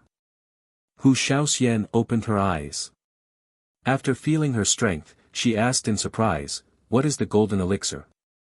The golden elixir is a realm of cultivation. As Qin Haodong spoke, he told Hu Shaoxian the story of how he was brought to the cultivation world by his master and how he was reincarnated. For such a woman who was willing to sacrifice her life for him, there was no need for him to hide anything. After telling the story of his rebirth, he said, "The reason why ordinary supreme power masters can't form the golden elixir is because their genuine qi is not pure enough. After forming the golden elixir, their cultivation is much stronger than that of the supreme power masters of the same period. The early stage of the golden elixir is enough to be comparable to the third level of the supreme power realm." Hu Shaoxian was amazed and said, "No wonder I feel that you are like an omnipotent old monster. It turns out that you are really an old monster." Qin Haodong reached out to lift her chin and said with a smile, "Little lady, do you regret it? But it's too late now." "Yes, I do." Hu Shaoxian regained her little foxy smile, "I regret that I didn't push you down earlier. Otherwise, we two masters of the golden elixir stage would not be afraid of the three guys outside, and we would not be beaten like this." Qin Haodong said, "Now we can go out and settle accounts with them." Hu Shaoxian said, "Wait a minute, I have something important to do." Qin Haodong asked in surprise, "What is it?" Hu Shaoxian smiled slyly and said, "It's happened twice. The first time was to heal you, and the second time was when you helped me improve my cultivation. I still don't know what it feels like. Isn't it too much of a loss? Now I want to taste it." After that, she jumped over and pushed Qin Haodong down again. Outside the formation, He Shi and the others had just rested for a while. Soon, they were surprised to find that the scene of breaking through the bottleneck of the supreme power realm appeared again. He stood up suddenly and said, "What's going on? Did someone break through again? How is that possible? There are only two of them. Did they both break through to the supreme power realm?" Leng Dao said, "Taoist priest, don't be nervous. I told you that this was an illusion created by that guy to scare us. Seeing that we couldn't scare away a supreme power master, we made another one. It's really ridiculous. We've been in Jianghu for many years. How can we be fooled by his little tricks? In other words, even if they have two supreme power masters, we have three. Taoist priest, you've reached the second level of the supreme power realm. How can a little master who has just broken through be compared to you?" He sure thought what he said made sense, but he didn't know why he felt uneasy. After a while, the scene in front of them disappeared and the formation became quiet again. They waited for a full hour, but there was no more movement. Leng Dao said, "I knew that guy must be playing tricks to scare us. Now he doesn't even dare to show his face since we didn't fall for it." As soon as he said that, the scene in front of him changed. Two figures walked out of the formation hand in hand. It was Qin Haodong and Hu Shaoxian. Qin Haodong looked energetic. Obviously, his injury had been healed, but his cultivation was still half a step to the supreme power realm. Hu Shaoxian was the same. She was still at the sixth level of the covert power, but her temperament had changed a lot. Her cheeks were flushed, which added the charm of a mature woman. She looked even more enchanting.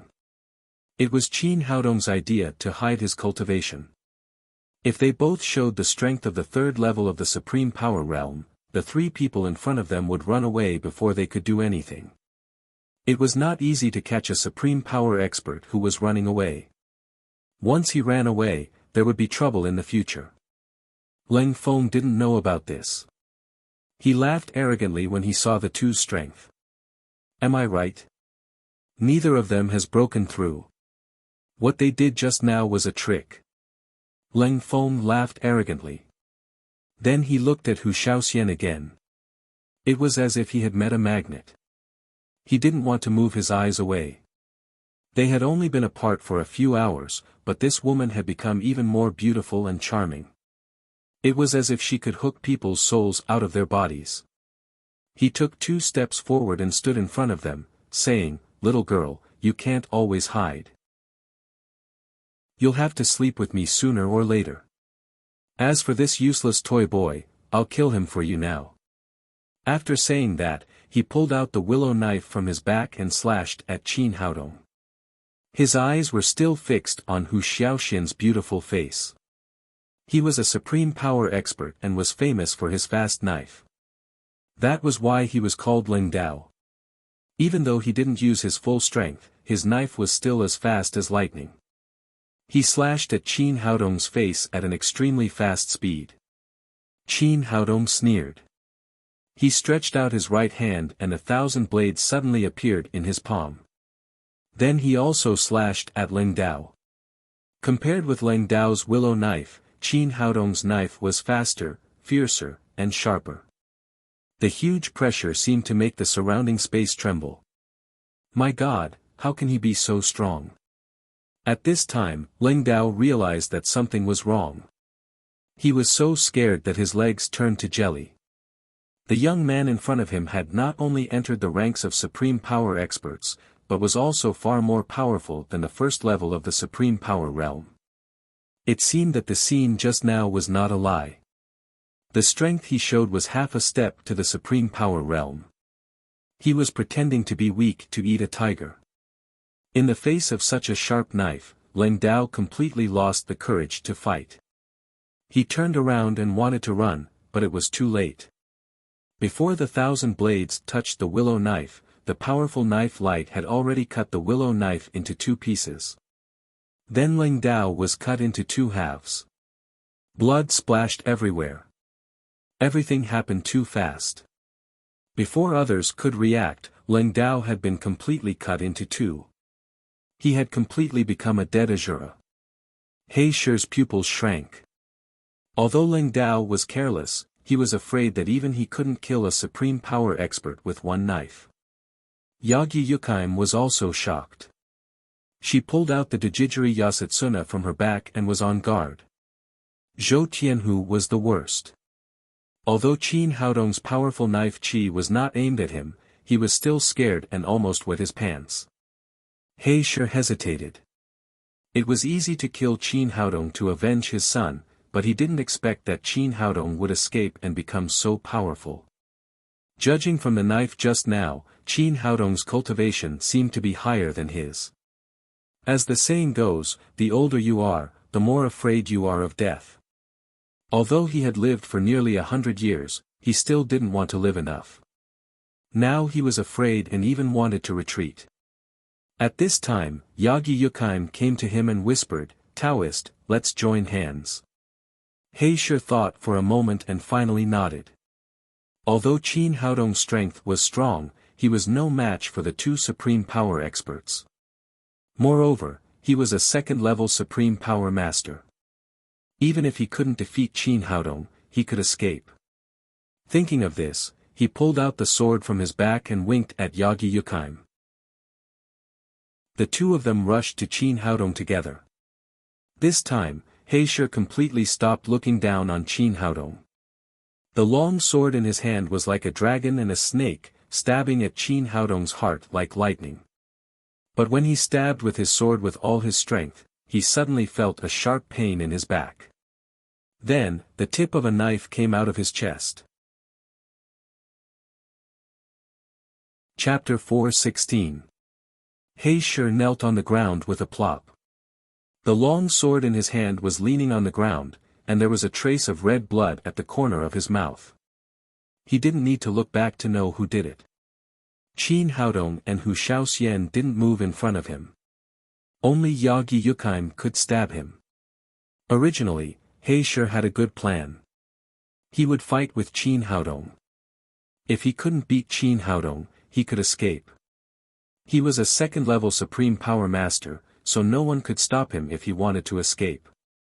But he never expected that he would be stabbed in the back by his own people before they started fighting. He leaned on the long sword and turned his head with difficulty. He looked at Yagi Yukaim and asked, "Why?" Yagi Yukaim didn't even look at him. She withdrew her Dajijiri Yasutsuna, came to Qin Haodong, bowed and said, "Master." "Master?" He Shi couldn't believe his ears. After fighting for a long time, it turned out that they were on the same side. He looked like a fool. He rushed to the front, but was stabbed in the back. But it was too late now. Yagi Yukim's knife was extremely fierce, and it directly pierced his heart. He sure fell to the ground with a plop. His eyes were wide open, and he died with a grievance. Not only him, but also Hu Shaoxian was surprised. When did Yagi Yukim become Qin Haodong's servant? Since she was a servant, why did she attack them before? Qin Haodong looked extremely indifferent and said, "Get up. Let's get rid of these people first." "Okay, master. You can rest here. They are all in Yukim's hands." Yagi Yukim stood up and turned to look at Zhou Tianhu and his men who were running away. She raised her hand and countless maple darts shot forward like raindrops. As a heavenly stage ninja, her hidden weapons never missed. Except for Zhou Tianhu, who was shot in the legs and fell to the ground, all the other gunmen were killed by one dart. Zhou Tianhu was not reconciled. As soon as he took out the pistol from his waist, he felt a tingling pain in his wrist. Yagi Yukim stepped on his feet with her wooden clogs. After kicking away Zhou Tianhu's pistol, Yagi Yukim grabbed his collar and carried him in front of Qin Haodong like grabbing a chicken. Then she said respectfully, "I've caught Zhou Tianhu. Master, you can do whatever you want with him." Zhou Tianhu had tried his best to invite the three supreme power masters to set up this trap. He had never dreamed that things would turn out like this. Now Ling Dao and He Shi were dead, and Yagi Yukim had become Qin Haodong's servant. He had no capital to resist. "Please, let me go. I can give you a lot of money." Qin Haodong looked at him coldly and said, "I heard that your ancestors were also from Wuxia, but after taking control of the White Wolf gang, you sold drugs to Wuxia. Lu Hankuan pitied you too, so he adopted you too. But in the end, you bite the hand that feeds you. I really can't think of a reason to let an ingrate like you go. Lu Hankuan, right, Lu Hankuan is still in my hands." Zhou Tianhu shouted as if he had grasped a life-saving straw, "If you don't let me go, you can't find Lu Hankuan at all. He will definitely die." As soon as he finished speaking, Yagi Yukim whispered, "Master, I made a mark on Lu Hankuan's body. I can take you to him." Seeing that his last hope was gone, Zhou Tianhu suddenly reached out, took out a small pistol from under his armpit, and shot it at Qin Haodong. As soon as he raised his hand, a cold knife chi crossed his neck. Yagi Yukim's Dajijiri Yasutsuna easily cut off his head. After killing Zhou Tianhu, she saw another figure coming from afar. Yagi Yukim looked serious and held the Dajijiri Yasutsuna again. Qin Haodong said, "Don't do it. He's one of us." The figure came from afar and soon came to Qin Haodong. It was Li Zhong, who had been treated last night. It turned out that when Qin Haodong came out of the formation, he had already called Li Zhong and asked him to hurry to the Black Dragon Peak. Li Zhong was shocked to see Zhou Tianhu's head and the corpses all over the ground. He thought that no matter how powerful Qin Haodong was, it would be good if he could secretly save Lu Hankuan. He didn't expect that Qin Haodong could kill Zhou Tianhu directly. He looked around and didn't see Lu Hankuan. He asked nervously, "Dr. Tang, where is our boss?" Qin Haodong waved his hand and said to Yagi Yukim, "Take Li Zhong to save Lu Hankuan." Yagi Yukim nodded and took Li Zhong into the cave again. It turned out that there was a secret door in the depths of the cave. Zhou Tianhu hid Lu Hankuan there in advance. When Lu Hankuan was brought out of the cave again, it was already evening. Looking at the setting sun in the sky, the once big boss burst into tears. He had been imprisoned by Zhou Tianhu for a whole year and had never seen the sun. Li Zhong supported Lu Hankuan, who was already extremely weak, and said, "Boss, this is Dr. Tang and Miss Hu. They killed Zhou Tianhu and saved you." Lu Hankuan knelt on the ground and said, "You too, thank you so much. My life is yours from now on." Qin Haodong said, Boss Lu, you're welcome. Let's talk about other things later. I'll help you take care of your body first. Then he found a clean and flat place for Lu Hankuan to lie down. First, he gave him a physique-improving pill. Then he took out the silver needles to help him relax his muscles and promote blood circulation. It was to adjust his body that had been exhausted. After forming the golden elixir, Qin Haodong's green wood genuine qi was much purer than before. Coupled with the effect of the physique-improving pill, Lu Hankuan soon seemed to be a different person. His whole body was full of vitality. Magic doctor, you're really a magic doctor. Lu Hankuan was full of strength. He had never felt so good. He shook off Li Dong next to him and bowed to Qin Haodong again to thank him. Things had almost been done. Qin Haodong didn't need to hide his identity anymore. He directly removed the disguise on his face and briefly told his identity and the purpose of coming to Huaxia. Then he said to Lu Hankuan, Boss Lu, there are conditions for me to save you. I need you to do 2 things for me. First, guarantee the jade trade with Lin's group. Second, subdue the White Wolf gang and promise not to sell drugs to Huaxia in the future. Lu Hankuan said, Dr. Qin, you saved my life. I'll do whatever you ask me to do. But these 2 things are really difficult. The first one is easier to do. After all, the Jade Gang was built by me. Many old subordinates are loyal to me. It's not difficult to control the Jade Gang again. But I'm afraid I can't subdue the White Wolf Gang with my current strength. And the actual leader of Burma is General Li Site. Without his consent, I can't do anything to the White Wolf Gang. Qin Haodong said, I've already told General Li Site. You can do it. You don't need to do anything about the White Wolf Gang. When I clean up the White Wolf Gang, you can send someone to take over. Is that okay? Lu Hankuan was secretly surprised.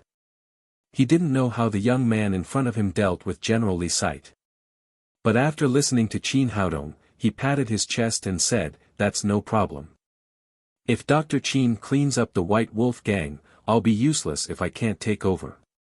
Qin Haodong nodded and said, what you have to do now is to reorganize the Jade Gang as soon as possible.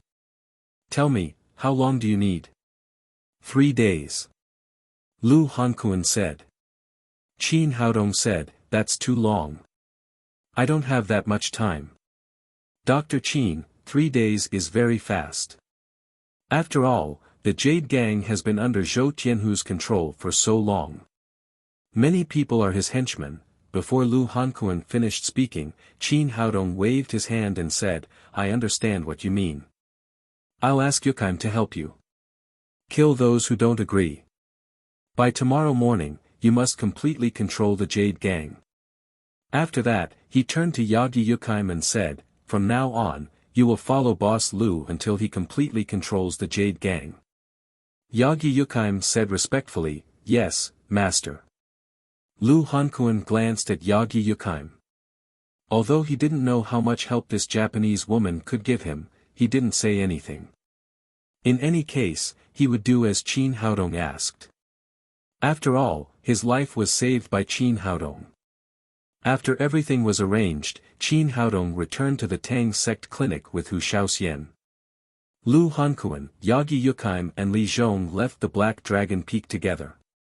At the headquarters of the Jade Gang, the core members of the Jade Gang suddenly received an emergency assembly order. They all rushed back and filled the entire meeting hall. They didn't know what had happened.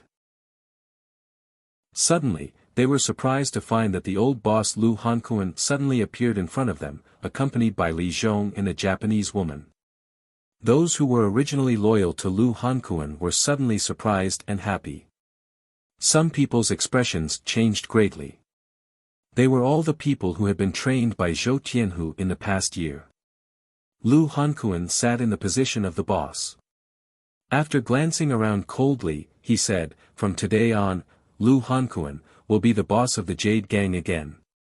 After a short silence, a bearded man jumped out and shouted, Lu Hankuan, everyone knows that the boss of the Jade Gang is Zhou Tianhu. Who do you think you are? He was Zhou Laoqi, Zhou Tianhu's confidant. Even though Lu Hankuan used to be the old boss, he didn't care about him at all. Now the Jade Gang was Zhou Tianhu's world. However, as soon as he finished speaking, he suddenly felt a cold light flash in front of him. Then his head flew into the air and blood spilled on the ground. It was Yagi Yukaim who cut off Zhou Laoqi's head. She returned to Lu Hankuan's back as if she had done nothing. This move shocked all the people present, including Lu Hankuan. They didn't expect that the man sent by Qin Haodong would be so powerful. He had been in Jianghu for so many years, but he had never seen such a terrible warrior. This move was so fast that it made people tremble in fear. But after all, he was the boss of the gang. He quickly calmed down and looked at the audience again. He said, "Who else is not convinced? Lu Hankuan, don't think that you're great with a helper. No matter how powerful she is, can she be more powerful than a gun?" With a loud shout, 4 or 5 people reached for their pistols from their waists. These people were also Zhou Tianhu's loyal subordinates. But before they raised their pistols, they felt cold in their throats. Suddenly, there was a maple dart on their necks. In such a narrow space, they had no chance to use their guns in front of a heaven-stage ninja. At this time, everyone realized the horror of this neon woman. This kind of skill was not something they could fight against at all. Lu Hankuan waved his hand, and someone brought a tray from the side. Zhou Tianhu's head was on the tray. Even though these people were gangsters who lived on the edge of a knife, they couldn't help but feel numb when they saw this scene. Especially Zhou Tianhu and his men, they completely lost the courage to resist. Lu Hankuan said coldly, "Who else is against it?" Chapter 4:17. At this point, no one dared to stand up against him. "We support Boss Lu. Long live Boss Lu. Zhou Tianhu deserved it. He deserved to die." Led by Lu Hankuan's supporters, the voices supporting Lu Hankuan and Zhou Tianhu rang out at the scene. By now, the Jade Gang had been preliminarily integrated. Then, with the help of Yagi Yukaim, Lu Hankuan quickly eliminated the remaining forces of Zhou Tianhu. Near midnight, he had completely controlled the Jade Gang. Looking at everything in front of him, Lu Hankuan felt like he was dreaming. A few hours ago, he was still a prisoner in the cave. A few hours later, he became the supreme boss of the Jade Gang in the blink of an eye. All of this was given by the young man from Wuxia. If it weren't for Qin Haodong, his body would never have recovered so quickly. If it weren't for Qin Haodong killing Zhou Tianhu, it would never have been so easy to frighten the Jade Gang. If it weren't for Qin Haodong sending Yagi Yukaim, the process of regaining control of the Jade Gang would never have been so smooth. Thinking of this, he said to Li Zhong, "From today on, Dr. Qin is the supreme guest of our Jade Gang.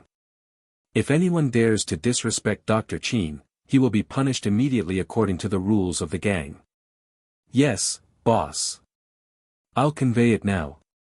Li Zhong was also full of gratitude and awe for Qin Haodong. He immediately conveyed Lu Hankuan's order to everyone in the Jade Gang.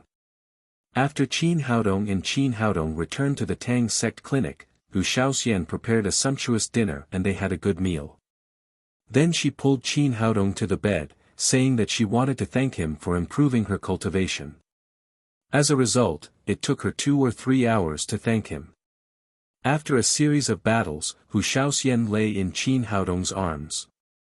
She stretched out her white and tender fingers and drew circles on his chest. She said coquettishly, "It's so good to have sex. No wonder so many people like it. In the future, you have to have sex with me 8 or 10 times a day." 8 or 10 times. Qin Haodong was speechless. According to this frequency, he was afraid that he would be squeezed dry with the soup of 10 penises as a snack. "All right, you've thanked enough. Let's go to the White Wolf Gang and get down to business." Hu Shaoxian said, "No, you haven't told me what happened to that neon woman. When did you start playing the master and servant game again?" Knowing that she would ask sooner or later, Qin Haodong directly told her what had happened. It turned out that when he was in Jiangnan last time, he had a headache about how to deal with Yagi Yukheim. After all, they had slept together, so he couldn't do it. But if he didn't kill him, he wouldn't be able to feel at ease leaving such a grandmaster-level enemy outside. Later on, he thought of a way. When he was in the cultivation world, he once obtained a master-servant contract from an ancient sect. As long as he completed this contract, the other party would regard him as his master, completely obey his orders, and would never betray him. With his powerful spirit, he had completed the master-servant contract with Yagi Yukheim. From then on, Yagi Yukheim had become his servant. "Little man, you're really cunning." Hu Shaoxian put her arms around his neck and said, "Doesn't that mean that Yagi Shinji spent 4 billion yuan to buy Yagi Yukheim back for free? In fact, Yagi Yukheim was already your servant at that time." Qin Haodong smiled and said, "Yes, but no one knows this secret at all, so I ordered Yagi Yukheim to continue acting." Hu Shaoxian asked again, "But why did Yagi Yukheim participate in the siege of Zhou? Why did she attack us?" Qin Haodong said, "Yagi Yukheim once told me that Zhou Tianhu invited her to deal with me, but I didn't pay much attention to it, so I asked her to come directly to Burma. I thought that with Yagi Yukheim there and the two of us, there would be no danger in any case. No one expected that Zhou Tianhu would invite 3 grandmasters at once, including a master like the Blackstone Taoist. When we were at the entrance of the cave, Yagi Yukheim used a secret method to ask me if I wanted her to do it. I thought about it at that time. With the Blackstone Taoist there, even if Yagi Yukheim stood on our side, it would be useless, so I asked her to continue acting. And when we were breaking through, if Yagi Yukheim hadn't let us go, it would not have been so easy. Maybe we would have died in the hands of the Blackstone Taoist. It turns out that it was right to let Yagi Yukheim go undercover. Otherwise, it would not have been so easy to kill the Blackstone Taoist. It is very likely that he would have run away. Little man, you're so cunning. You did so much behind my back." Hu Shaoxian hugged Qin Haodong and pressed her sexy body tightly against him. She said in a sweet voice, "Do you want me to express my admiration again?" Qin Haodong quickly held her down and said, "Don't make trouble. We still have business to do." Hu Shaoxian said with a smile, "Now that you have a master at the supreme power level as your servant, are you going to use the double cultivation initiation technique to help her improve her cultivation?" Qin Haodong said, "It's not that simple." "What do you think the double cultivation initiation technique is?" "Why? Are you not harmonious when you're together?" "Well, it's not a matter of disharmony." Qin Haodong explained, "The double cultivation initiation technique is a unique secret method. The conditions for using it are very harsh. There must be absolute trust between the two people. The one who is being used must completely let go of his body and mind. Otherwise, the slightest mistake will cause both of them to be possessed by the devil. In addition, it must be guaranteed that there is no genuine qi in the dantian of the one being used. Otherwise, it will be rejected by the genuine qi that is poured into it, and it will also be possessed by the devil. In order to save me, you used up all the genuine qi in your body, so that you could use the double cultivation initiation technique. Yagi Yukheim can't do that. She already has a very high cultivation. She can use the double cultivation initiation technique, but it can't achieve the effect of the double cultivation initiation technique. He originally wanted to use the double cultivation initiation technique on Lin Momo after forming the gold core. He didn't expect that Hu Shaoxian would become the first beneficiary. Double cultivation. Hu Shaoxian blinked her beautiful big eyes and said, "Does that mean that as long as any woman has sex with you in the future, her cultivation will be improved?" "Well, as long as I use the secret method of double cultivation, it should be like this," Hu Shaoxian said with a smile, then you'll become a treasure. You're even more seductive than Tang Monk. There will be a lot of women rushing to have sex with you. No, I have to give priority to getting a membership first, and then get a monthly package. Qin Haodong patted her smooth back and said, well, hurry up and get up. We have to hurry to the White Wolf Gang. In the headquarters of the White Wolf Gang, a middle-aged man wearing glasses was slowly smoking a cigar. He was the current leader of the White Wolf Gang, Cobra Ma Kuei. Next to him sat a thin man. This man was Ma Kuei's advisor, Yen Xiaolu. Ma Kuei took a puff of his cigarette and asked, how's the preparation for the Hong Kong triad? Yen Xiaolu said, don't worry, boss. It's ready for a long time. It's just 1 ton. We can pay and get the goods later. Ma Kuei nodded and said, well done. This is a big deal, and the first deal with the triad must be done well. Yen Xiaolu said, boss, a ton of goods only sold for $100 million. Isn't this price a little low? Ma Kuei said, recently, the drug control in Wuxia has been particularly strict. We can't send it into Wuxia with our channels. We can only transfer it through the triad. In this way, the cost is naturally high. It's normal for the price to fall a little. But anyway, this thing is also profitable.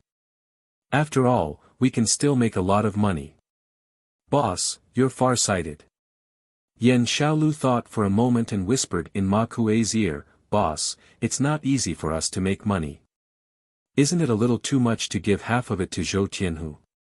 Ma Kuei had just put the cigar in his hand to his mouth, but he immediately stopped when he heard what Yen Xiaolu said. He said with a gloomy face, how dare you say that? Are you crazy? Yen Xiaolu shrank his neck and then said, boss, don't get me wrong. I don't mean anything else. I just feel that it's unfair for you. You're also the boss. Why does Zhou Tianhu have to yell at you? He was Ma Kuei's confidant. Seeing that there was no one around, Ma Kuei said, don't say that in the future. Without Zhou Tianhu, I can't be the boss of the White Wolf Gang. And that guy is very cruel. We can't afford to offend him. Yen Xiaolu said, I just think that you're 100 times better than Zhou Tianhu. There's no need to listen to his command. Ma Kuei waved his hand and said, forget it. Don't say that again. At least for now, we're not as strong as Zhou Tianhu. While they were talking, a young henchman with blonde hair ran in and said breathlessly, gang leader, bad news. Something big has happened. It's not a big deal. Why are you so flustered? Ma Kuei glared at the henchman and said, tell me, what happened? The henchman gasped and said, just now, there was news from the Jade Gang that Zhou Tianhu was killed. The old boss, Lu Hankuan, regained control of the Jade Gang. What? Zhou Tianhu was killed? Hearing the news, Ma Kuei was also shocked. He suddenly sat up from the sofa, threw the cigar in his hand into the ashtray next to him, and asked again, are you sure it's true? It's true. Lu Hankuan cut off Zhou Tianhu's head. Everyone saw it clearly. Zhou Tianhu is dead. Ma Kuei was surprised and confused. He seemed to be at a loss. He was Zhou Tianhu's puppet, so he knew Zhou Tianhu's schemes well. He didn't expect that such a person would be beheaded. After a moment, he looked back at the henchman and asked, do you know who killed Zhou Tianhu? He knew how powerful the Jade Gang was. He couldn't think of anyone in Burma who could cut off Zhou Tianhu's head so easily. The henchman said, I'm not sure, but the old boss, Lu Hankuan, suddenly came back. Besides Li Zhong, there was also a very terrible neon woman with him. I heard that she was a goddess of slaughter. Almost all the people who were loyal to Zhou Tianhu were killed by her. Lu Hankuan completely controlled the Jade Gang. Ma Kuei waved his hand and motioned the henchman to leave first. Then he pondered. At that time, Yen Xiaolu came to Ma Kuei and said excitedly, Boss, what are you thinking about? It's a great thing for us. Seeing that Ma Kuei was still in a daze, he continued, you see, Zhou Tianhu is dead. Our White Wolf gang has completely broken up with the Jade gang. All the money we make in the future is our own. We don't have to pay half of it to Zhou Tianhu anymore. Chapter 418. Ma Kuei had just been shocked by Zhou Tianhu's death. He didn't come to his senses for a while. Only then did he realize that Zhou Tianhu's death was really good news for him. He would no longer be controlled by Zhou Tianhu. He was no longer a puppet, but the real leader of the White Wolf gang. Yan Xiaolu continued to say, Boss, we have money, people, and guns in our gang. After this internal fight, the Jade gang will be greatly weakened. Lu Hankuan is old and dim-sighted. He can't compare with us at all. In the future, the Golden Triangle will be your world. You're right. Follow me in the future. I won't treat you badly. Ma Kuei patted Yan Xiaolu on the shoulder and laughed proudly. From today on, he would no longer be a puppet, but the real leader of the White Wolf gang. Yan Xiaolu said with a flattering face, Boss, it's time for us to trade with the Triad in 2 hours. When we get the money, it will all belong to our White Wolf gang. You're right. This will be the first money we'll make independently. Speaking of the coming deal, Ma Kuei calmed down a lot. You immediately ask the brothers to get ready and bring good guys. I heard that the Triad is also a big gang in Hong Kong. Don't let them cheat us. Yan Xiaolu said, Don't worry, gang leader. This is Burma, our home ground. The Triad will have to bow down to us even if they are dragons and tigers. Ma Kuei nodded with satisfaction and said, Tell the brothers that as long as this deal is done, I will reward them. I thank you on their behalf. Yan Xiaolu said, Boss, I'm going to see those guys now. Tell them to be alert and don't lose the goods. After that, he walked out of the hall and walked to the warehouse in the back. Outside the hall, 2 black shadows were clinging to the wall like geckos. It was Qin Haodong and Hu Shaoxian. They had been there for a while and clearly heard the conversation between Ma Kuei and others. Hu Shaoxian asked in a low voice, Little man, when are we going to do it? Don't worry. Qin Haodong came to the White Wolf gang.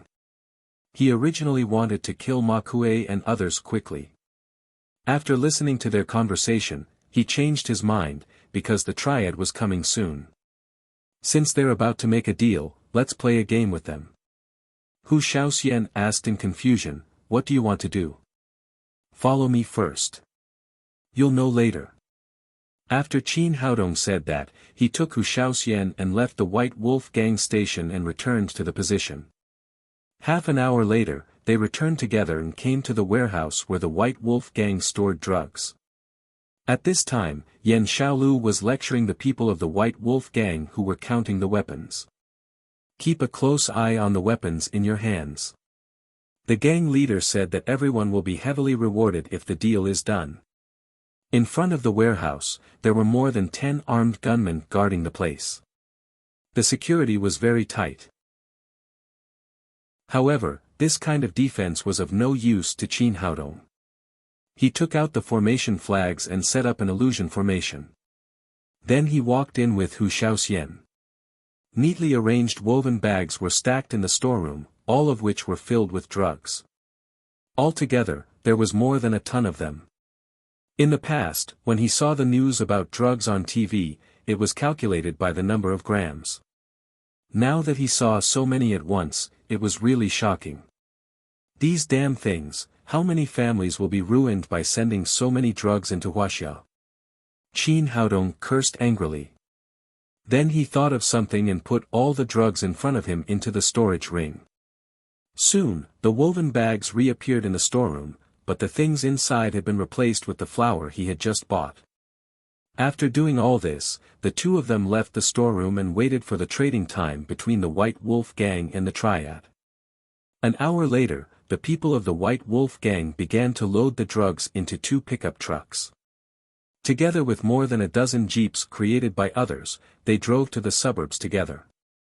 Because the road conditions in Burma were extremely bad, even the off-road vehicles could only reach 60 or 70 miles per hour at most. Chin Haodong was far behind these cars and was not afraid of losing them. After about half an hour, the people of the White Wolf gang came to an open field. The terrain was flat, and there were no trees around it. There was no need to worry about the other party setting up an ambush. It was the perfect place for trading. After arriving at the destination, Ma Kuei asked his men to park the car and wait for the triad to come over to trade. Chin Haodong and Ma Kuei hid in the darkness and set up a new magic circle here.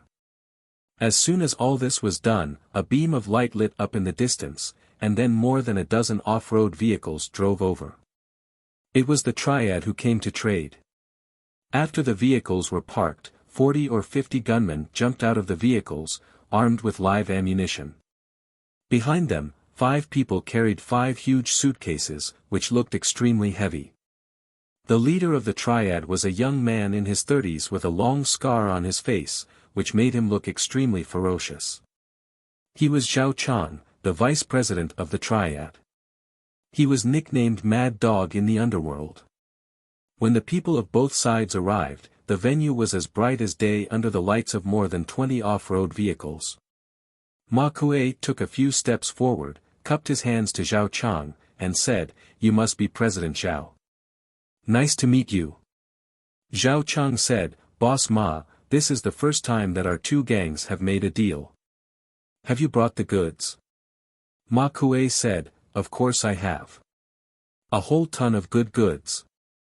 Zhao Chang said, "As usual, we will inspect the goods first.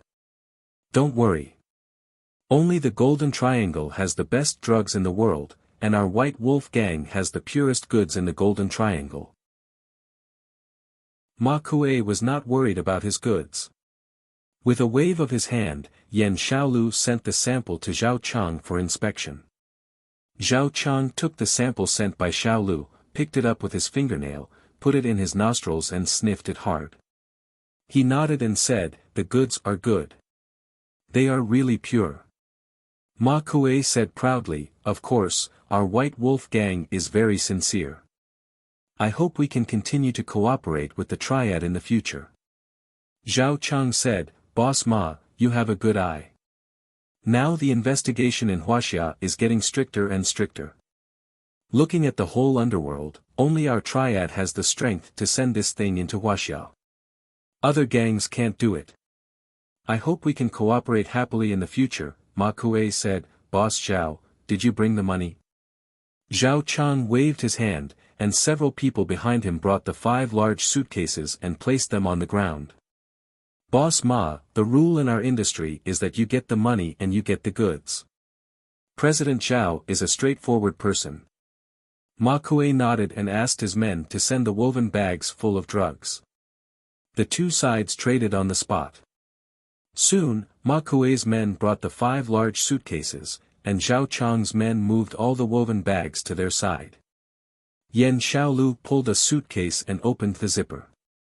He was immediately dumbfounded and shouted, "Boss, the money is not right." Ma Kuei immediately looked at it and saw that although the leather bag was full of money, it was not US dollars at all, but full of ghost money. Yan Xiaolu opened 2 suitcases in succession. They were exactly the same, all of them were ghost money. Ma Kuei's face immediately darkened, and his eyes flashed fiercely. Using ghost money to buy drugs, it was obvious that Ma Kuei wanted to cheat others. He did not expect that the Three River Gang in Burma would have such courage. It was obvious that they did not put the White Wolf Gang in their eyes. At the same time, Mad Dog Zhao Chang also found something unusual. One of his men ran over and cried in panic, "President, we have been cheated. The bags are full of flour." Zhao Chang's expression changed. He took out a dagger from his back and suddenly cut a woven bag. Suddenly, the dust flew, and all the white flour was sprinkled. He suddenly became angry. Although he was in Burma, his code name was Mad Dog. Once he went crazy, he was not afraid of anyone. Throwing the dagger on the ground, Zhao Chang raised his hand and took out the desert eagle from his waist. He shouted to Ma Kuei, "What the fuck do you want to do? Don't you follow the rules of the underworld? How dare you cheat us with flour?" Ma Kuei's face became more gloomy and horrible. He said with a murderous look, "Your triad is really bold. You dare to cheat us, the White Wolf Gang. Not only did you use ghost money to buy goods, but you also made a false accusation. Bullshit, that's real US dollars. How could it be ghost money?" At this time, Zhao Chang had already determined that the White Wolf Gang was going to cheat them. He shouted to his men, "Do it, kill these bastards of the White Wolf Gang and get our money back." At the same time, Ma Kuei also shouted fiercely, "Kill them. Let them see the result of cheating." All of a sudden, the trading scene immediately became chaotic. All the gunmen looked for cover and then shot at each other. For a time, there was a lot of gunfire, and people on both sides were shot and killed. The White Wolf Gang had 60 or 70 people, and they had a certain advantage in terms of numbers. However, the Triad Association had sent the elites of the gang, and their combat effectiveness was extremely strong. Therefore, after a fierce battle, the two sides were evenly matched, and no one had the advantage. Qin Haodong and Hu Shaoxian watched with relish. He took out 2 cans of beer from the storage ring, gave one to Hu Shaoxian, and drank it himself. All of this was planned by him.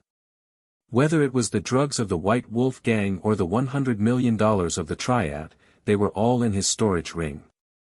He would never be lenient to this kind of drug traffickers who harmed ordinary people, but this way was much better than doing it himself. On the one hand, he would kill less people, and on the other hand, he would make the White Wolf Gang and the Triad completely fall out, so that they would not unite to harm Wuxia in the future. At the same time, he also got the benefit of $100 million, which could be said to be killing 3 birds with 1 stone. The White Wolf Gang and the Triad fought more and more fiercely. It was impossible to retreat in such a flat place. Only death awaited them if they ran away. If they wanted to live, they could only kill each other desperately. The battle lasted for a full 20 minutes. Both sides suffered heavy casualties. In the end, only Mad Dog Zhao Chang was left on the Triad side, and his left leg was shot. There were 2 people left on the White Wolf Gang side, one was Ma Kuei, and the other was Yan Xiaolu. Hu Shaoxian said with a smile, "That's enough. It's time for us to close the net." Qin Haodong drank up the beer in his hand and then stepped toward Ma Kuei and Yan Xiaolu. Ma Kuei and Yan Xiaolu's eyes were completely red. Each of them had a gun in their hands, and they were shooting wildly at Zhao Chang. They did not notice that there were suddenly 2 people behind them. Qin Haodong did not bother to talk nonsense with them. The 1,000 blades in his hand flashed and directly pierced the hearts of the 2 people. Ma Kuei never dreamed that someone would stab him in the back. He tried to turn around. When he saw Qin Haodong and Hu Shaoxian, his face showed confusion and unwillingness. He did not know who this young man was, and he did not know why he was killed. Qin Haodong smiled at him and said, "Go to hell. Remember not to sell drugs and harm people in your next life." Of course, Ma Kuei was unwilling to be killed in such an inexplicable way. He tried to raise the pistol in his hand and wanted to shoot at Qin Haodong. However, after several attempts, he still failed to raise it. His eyes rolled back and he fell to the ground. Chapter 419. Ma Kuei was dead, and Yan Xiaolu, who was next to him, had already stopped breathing. Their dream of being in charge of the White Wolf Gang had just begun, and they died together. After killing the 2 men of the White Wolf Gang, the gunfire stopped. Zhao Chang poked his head out from behind an off-road vehicle that had been shot like a beehive. Seeing that the gunfight was over, and a man and a woman came to him, he slowly stood up, clenched the pistol in his hand, looked at Qin Haodong and Hu Shaoxian warily, and asked, "Who are you?" Qin Haodong said, "It doesn't matter who I am. I'll spare your life today. Go back and tell the president of the triad that if he dares to sell drugs to Wuxia in the future, the triad will perish." "Boy, do you know who you're talking to?" After fighting for so long, the mad dog Zhao Chang was still fierce. He raised his gun and pointed it at Qin Haodong's face. But as soon as he raised his hand, he saw a flash of purple light in front of him, and then there was a sharp pain in his mind. His severed arm and the desert eagle fell to the ground together.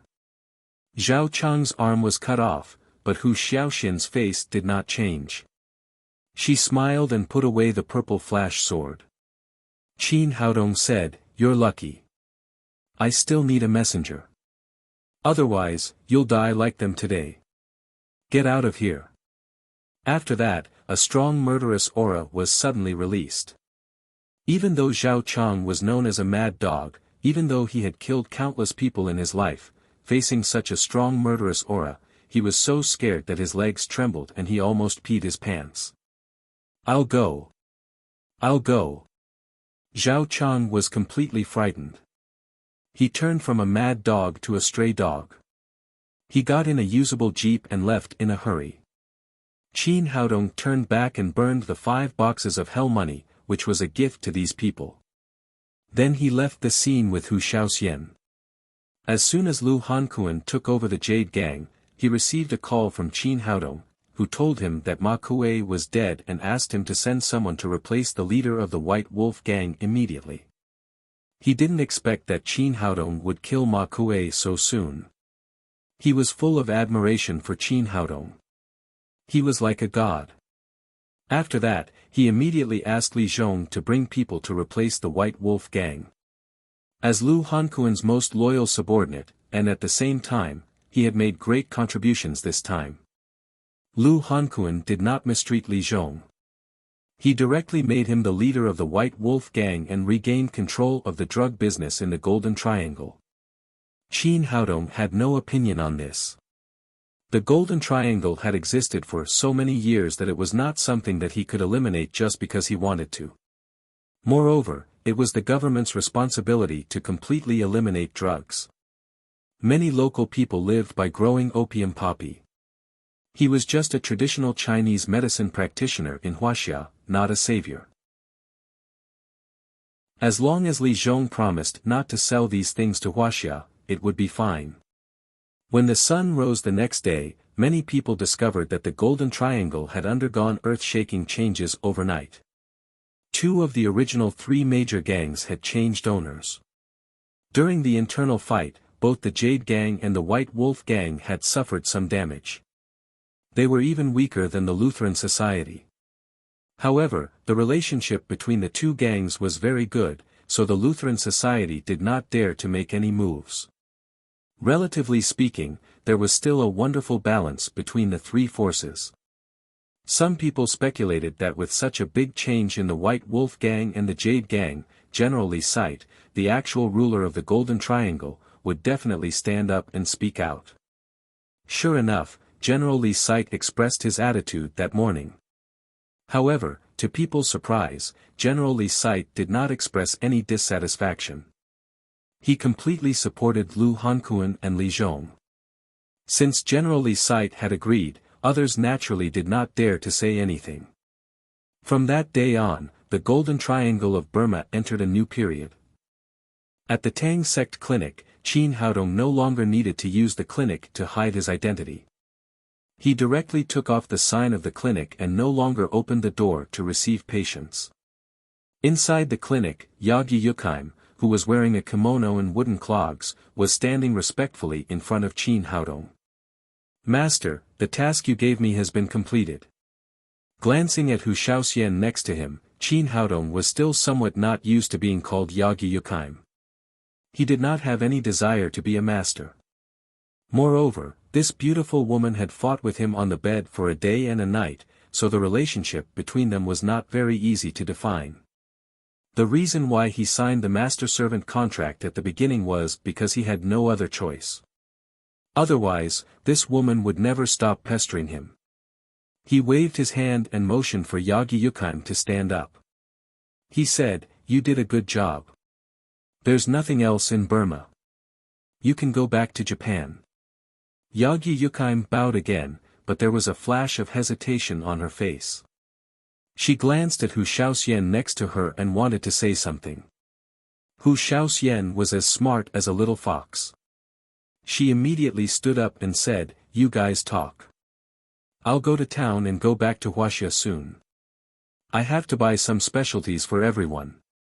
After that, she looked at Qin Haodong with a playful face and said, "You guys talk slowly. Don't worry. I won't be back for a while."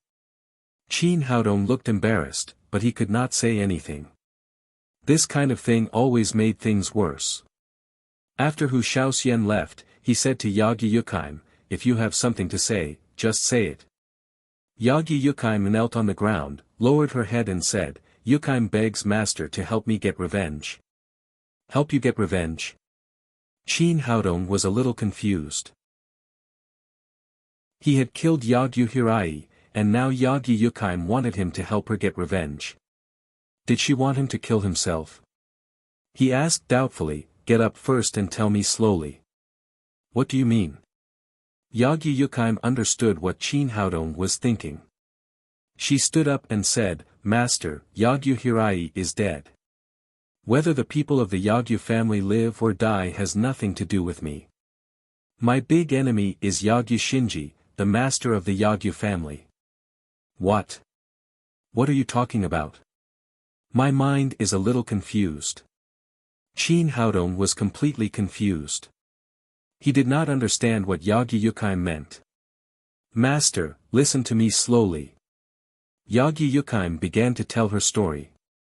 "I grew up with Yagyu Shinji and always thought that he was my father. However, I accidentally found out that I was not born by Yagyu Shinji. On the contrary, he was our family's big enemy.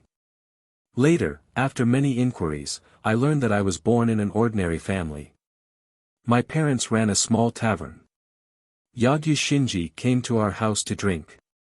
After seeing my mother's beauty, he immediately had an evil intention and tried to rape my mother. Because my mother resisted desperately, she angered Yagyu Shinji and was killed by him. At that time, my father came back and was also brutally killed by Yagyu Shinji." Qin Haodong frowned. He did not expect that the master of the Yagyu family would do such a thing. He said, "Since Yagyu Shinji had killed your parents, why did he let you go?" A strong hatred flashed across Yagyu Yukime's face. She said, "At that time, I had just turned 1 year old and didn't understand human affairs. Yagyu Shinji originally wanted to kill me, but he suddenly found that my bones were strange and very suitable for learning martial arts. So he took me into the Yagyu family and strictly ordered the family to reveal the truth to me. He raised me as a daughter." Qin Haodong said, "How did you know?" Yagyu Yukime said, "This may have been arranged by Amaterasu. When I was practicing ninjutsu, I sneaked into Yagyu Hirai's room. At that time, he was drinking with a friend.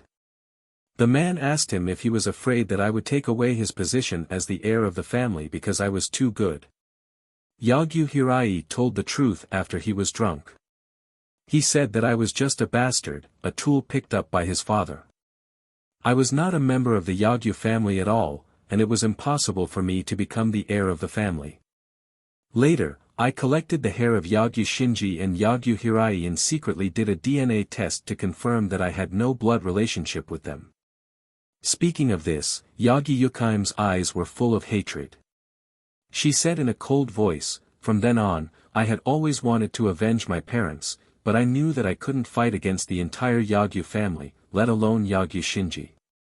I had always endured humiliation and worked hard to practice. I was looking forward to the day when I could kill Yagyu Shinji with my own hands and avenge my dead parents. It was because I had been under great psychological pressure that my personality showed signs of being split. That's why people called me a two-faced witch."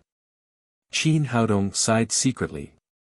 He hadn't expected that the young lady of the Yagyu family, who seemed to be infinitely beautiful and envied by countless people, had such an unknown experience. No wonder Yagi Yukime hadn't shown too much hatred toward him all this time. It turned out that killing Yagyu Hirai could be regarded as helping her get revenge. Yagyu Yukime continued, although I have now become a heavenly ninja, Yagyu Shinji is also a heavenly ninja. He is above me in both cultivation and experience. Moreover, he has the entire Yagyu family behind him, so I still can't take revenge unless my cultivation can advance to the next level and become a level 2 heavenly ninja. But that's too far away. I can't wait. Master, I know that your cultivation is high enough now and you can easily kill Yagyu Shinji. Please, as long as you can help me avenge my parents, I can do anything for you. I can even be your slave. Yagi Yukime's words made Qin Haodong feel embarrassed. What era was it now? Why did he need a slave? He thought for a moment and said, "You want me to go to Neon with you and kill Yagyu Shinji?" Yagi Yukime knelt down again and said, "Master, please help me get revenge." "I can't promise you that." Qin Haodong said, "I don't have time to go to Neon with you. Moreover, if I help you get revenge, you will no longer be able to control the Yagyu family in the future. It's more meaningful for you to do it yourself." Yagi Yukime's beautiful face flashed with unconcealable disappointment. "But master, I can't kill Yagyu Shinji, don't worry. Although I can't help you get revenge, I can help you improve your cultivation. Come with me." Qin Haodong turned around and walked in the direction of the bedroom. He wanted to help this Neon woman get revenge. Moreover, they had already had a one-night stand, so he didn't mind using the double cultivation initiation technique again. Yagi Yukime followed Qin Haodong without any hesitation. Because of the master-servant contract, she had 100% trust in the man in front of her. She didn't even have any resistance. A minute later, the two of them met on the bed again. Last time, they had lost their minds under the effect of the drug, but this time, they were very sober. Qin Haodong said with a little embarrassment, "Don't think too much. I'm helping you improve your cultivation. Yukime knows." Seeing Yagi Yukime's unique respect for Neon women, Qin Haodong didn't know whether she really knew or not. However, it didn't matter anymore. The important thing was that they were about to start the double cultivation. Chapter 420. 5 minutes later, Qin Haodong found that the double cultivation initiation technique was progressing very smoothly. Although Yagi Yukime had her own genuine qi, she had absolute and unconditional trust in Qin Haodong because of the master-servant relationship. She could let the green with genuine qi break through the acupoints and dredge the meridians in her body. Under the guidance of the pure green with genuine qi, Yagi Yukime's cultivation soon rose to the second level of the supreme power realm. An hour later, her momentum suddenly soared again and reached the third level of the supreme power realm. Qin Haodong was slightly surprised. Originally, he thought that it was very difficult to help Yagi Yukime reach the second level of the supreme power realm. He didn't expect that it would have such a good effect. "Master, thank you." Although the posture between the two of them was a little strange, Yagi Yukime was completely sincere. At this time, she was extremely grateful to the master in front of her, in addition to awe. Qin Haodong said, "Well, with your current cultivation of the third level of heavenly ninja, it's enough to find Yagyu Shinji for revenge." Yagi Yukime bit her lip and a flash of embarrassment flashed across her face. She said, "Master, let Yukime serve you well." Then, she let Qin Haodong lie on the bed and took all the initiative. This time, the communication between the two of them was very pure. It was the kind of communication between a man and a woman. This time, without the stimulation of drugs and the burden of improving his cultivation, Yagi Yukime's obedience and gentleness as a Neon woman really made Qin Haodong experience an exotic style. Not long after Yagi Yukime left, Hu Shaoxian returned to the clinic. She looked at Qin Haodong with a playful face and asked, "How was the talk? Did it go deep? Did it go deep?" Qin Haodong said embarrassedly, "It's not what you think. Hu Shaoxian smiled like a little fox again and said, "What did I think? How do you know it's not what I think?" "Well, it's like this." Qin Haodong told her about the hatred between Yagi Yukime and Yagi Shinji from beginning to end. "Finally," he said, "Yagi Yukime talked to me about revenge. I didn't expect it to be so bizarre." Hu Shaoxian nodded and said, "And then?" "The beauty asked for help. Did you agree?" "No." Qin Haodong said, "I think it's best for him to avenge his parents by himself. Besides, I don't have time." Before he could finish, Hu Shaoxian said, "But she was no match for Yagi Shinji, so you helped her improve her cultivation, right?" Qin Haodong was speechless.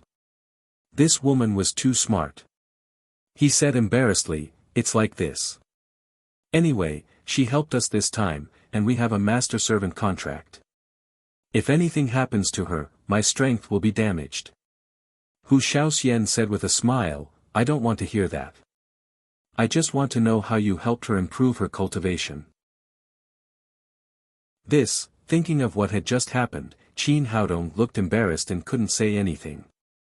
Hu Shaoxian put her arms around his neck and said with a smile, "It's hard to say, isn't it? Then act it out for me. How did you help Yagi Yukime improve her cultivation just now? Show me the whole thing. Remember, it must be authentic. Not a single detail can be missing." When Qin Haodong was about to say something, he was pushed down on the bed by Hu Shaoxian.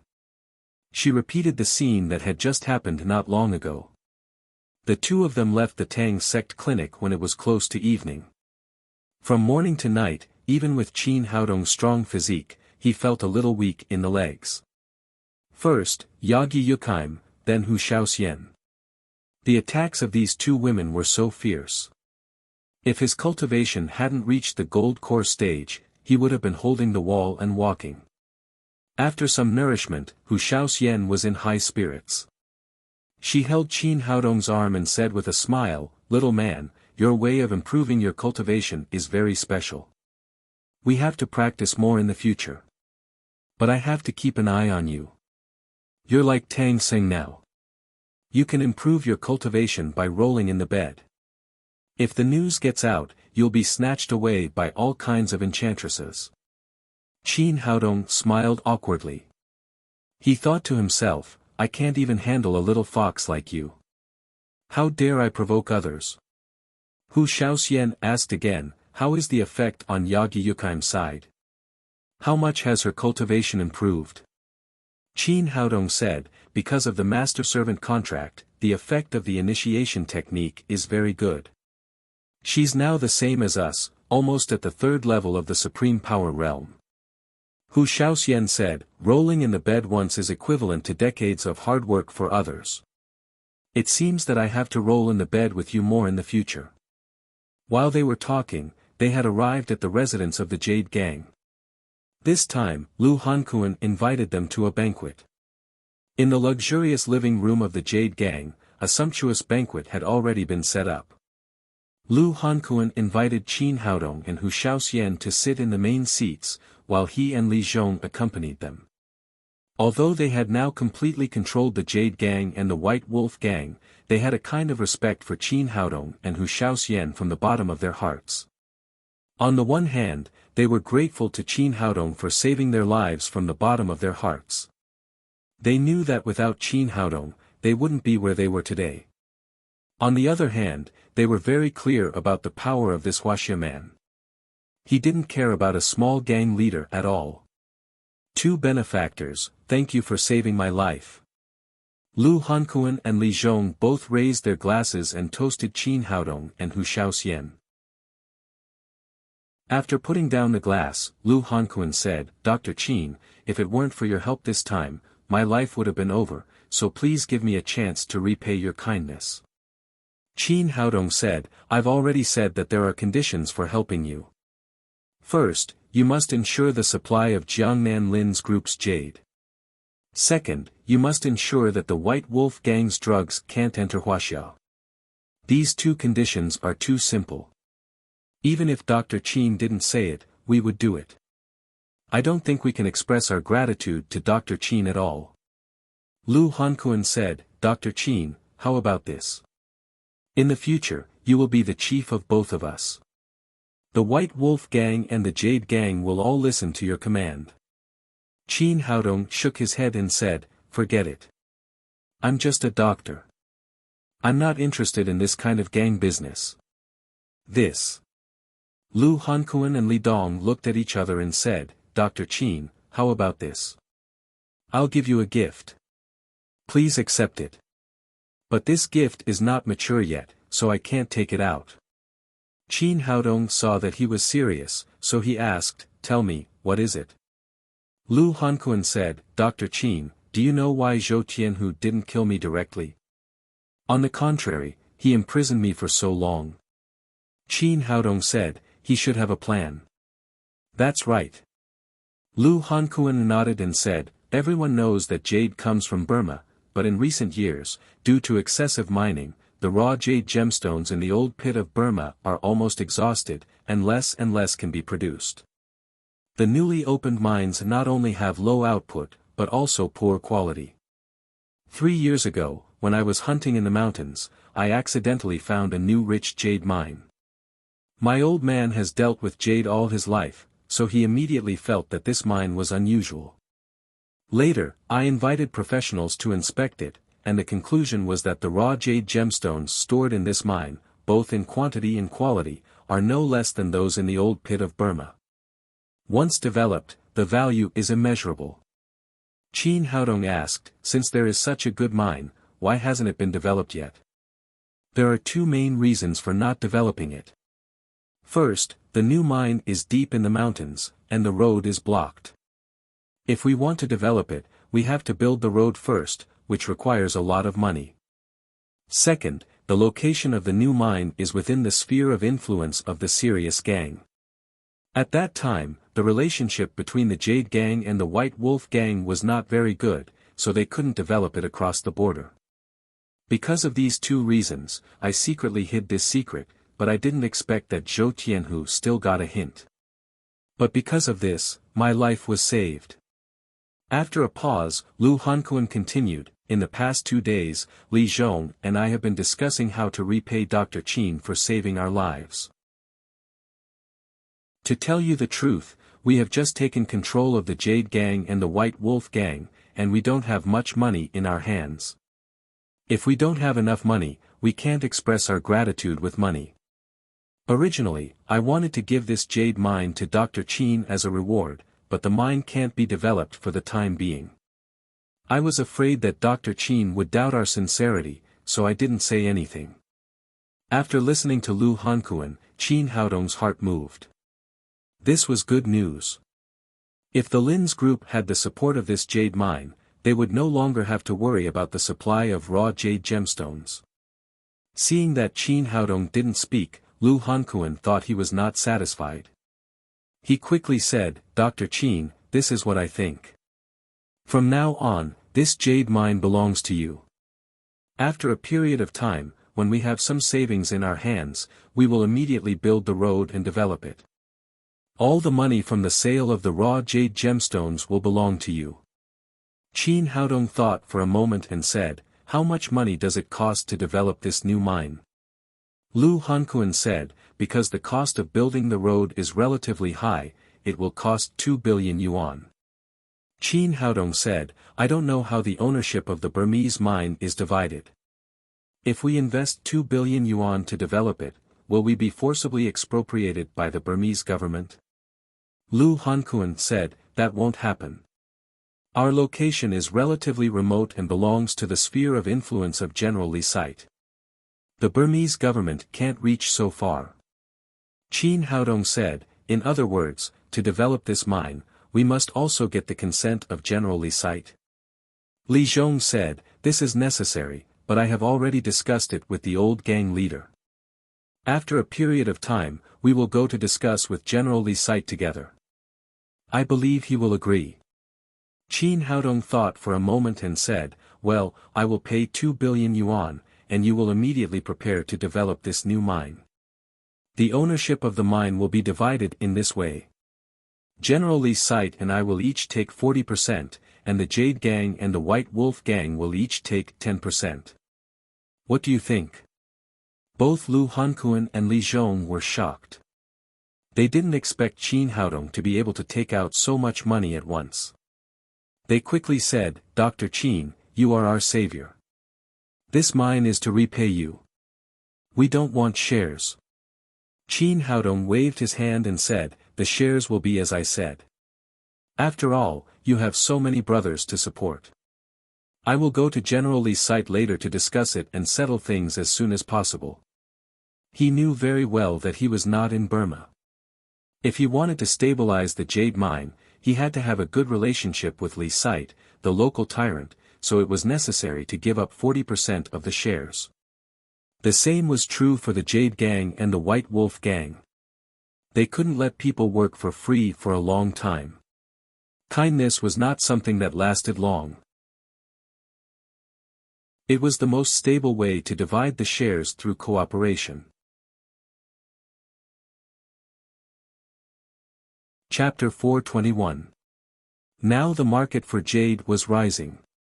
According to Lu Hankuan, the value of the new pit was likely to be more than 100 billion yuan, so it was a profitable business for him to invest 2 billion yuan in mining. He now had 1 billion yuan paid by the Yadu family and $100 million from the triad. Later, he would ask Lin Momo to transfer 400 million yuan, so 2 billion yuan would be enough. After discussing the development of the pit, they almost finished the meal. Qin Haodong and Hu Shaoxian left the Jade Gang together and rushed to General Li Site's camp. They had less and less time to stay in Burma. Some things had to be done as soon as possible. After talking about the development of the new pit, Li Site thought for a moment and said, "This is a great thing. I have no problem with it, but 40% of the shares is a little too much. Well, I'll give 10% of the shares to Dr. Qin as a medical fee for my son." He had his own considerations. He had enough money, and he could not spend it all in several lifetimes. In contrast, it was more important to make a good friend with a magic doctor. He and Li Pingan might get sick one day and need Qin Haodong's help. Seeing Li Site's sincerity, Qin Haodong did not say more. After all, the more shares he had, the better. He took a small jade bottle from his pocket and gave it to Li Site. He said, "General, this is the physique-improving pill that I personally refined. There are 2 pills in it, one for you and one for the young general. After eating it, I promise that the young general will never get sick again, and you can live to 100 years old. It's not a problem to have a son." Qin Haodong was very clear about the situation in Burma. Only General Li Site could ensure the normal production of his jade mine.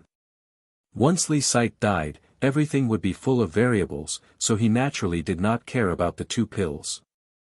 Li Site had seen Qin Haodong's magical medical skills, so he had no doubt about his words.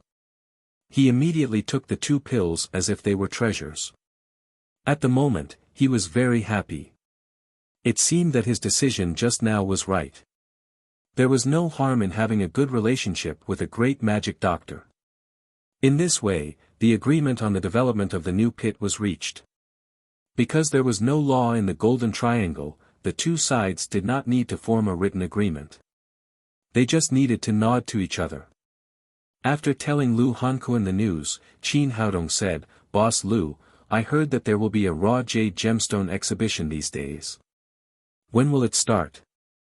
I want to go and have a look." Lu Hankuan said, "What a coincidence.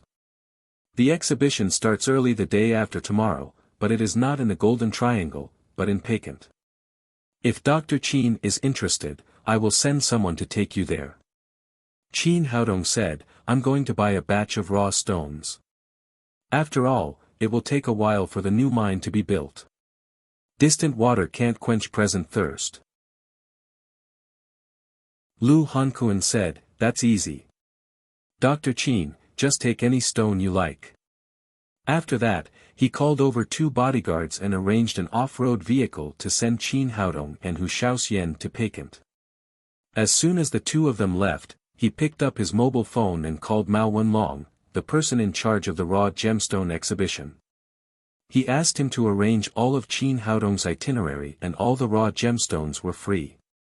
In short, he should treat Qin Haodong the same way he treated his ancestors. Mao Wenlong did not dare to neglect the task assigned by the boss. He immediately took some people to meet Qin Haodong. When he first saw Qin Haodong in Hu Shaoxian, his heart was full of shock. He did not know how such two young people could be so valued by the boss. However, he did not dare to show his thoughts on the surface. After some greetings, he arranged for Qin Haodong and Hu Shaoxian to the most luxurious hotel in Peking. Because Peking was rich in raw jade gemstones, many businessmen had come here to buy raw gemstones in recent years, which had driven the economy here. It looked more like a county. After settling down, Qin Haodong called Lin Momo and asked her to come here tomorrow to attend the raw gemstone exhibition. After hanging up the phone, he found that Hu Shaoxian was looking at him with a smile. For some reason, when he saw the smile on Hu Shaoxian's face, he suddenly had a very bad feeling. He asked nervously, "What are you going to do?"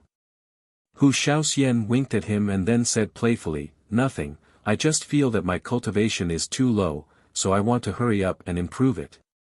The next morning, although the sun had risen, Qin Haodong was still sleeping.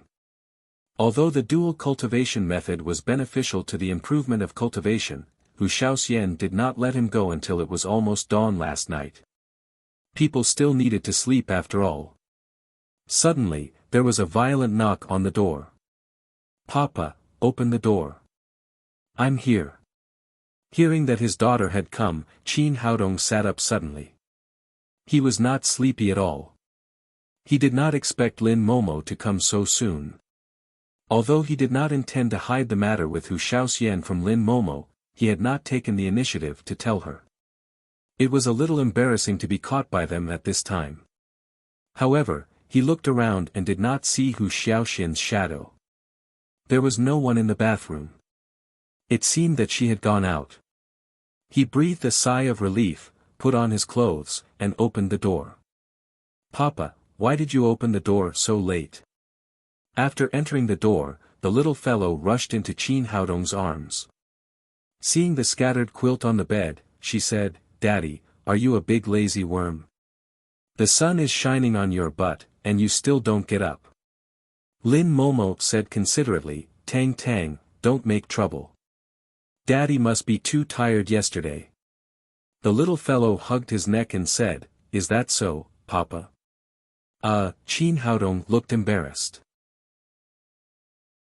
From Yagi Yukheim to Hu Shaoxian, these two women really tired him out, but it was really difficult to say this kind of tiredness. Fortunately, the door opened at this time, and Hu Shaoxian came in from outside with breakfast, which eased his embarrassment. After greeting Lin Momo, Hu Shaoxian said to the little fellow, "Tang Tang, did you miss Auntie Shaoxian? I bought you delicious food." "Yes, I miss Auntie Shaoxian the most." The little fellow immediately jumped out of Qin Haodong's arms, turned around, and rushed into Hu Shaoxian's arms. After teasing the little fellow a few times, Hu Shaoxian said to Lin Momo, "Sister Lin, you came here so early. You haven't eaten yet, right? I bought local snacks. Let's have a taste and see if it suits our taste. Eat delicious food, eat delicious food." The little fellow cried out happily. Although the breakfast in Burma was different from that in Huaxia, it was still good to eat it occasionally. They all had a very good time. After breakfast, Hu Shaoxian said to the little fellow, "Tang Tang, Auntie Shaoxian will take you out to play, okay?" "Okay." The little fellow said happily, "But, aren't Papa and Mama going?" Hu Shaoxian said, "Papa and Mama still have important things to discuss. Let's go out to play first, and then let them find us later, okay?" "Okay then." The little fellow nodded obediently, and then jumped into Hu Shaoxian's arms. "Sister Lin, you go ahead with your work. I'll take Tang Tang out for a walk." After saying goodbye to Lin Momo, Hu Shaoxian turned around and glanced at Qin Haodong meaningfully. Then, she left the room with the little fellow. As the door closed, Lin Momo suddenly jumped into Qin Haodong's arms.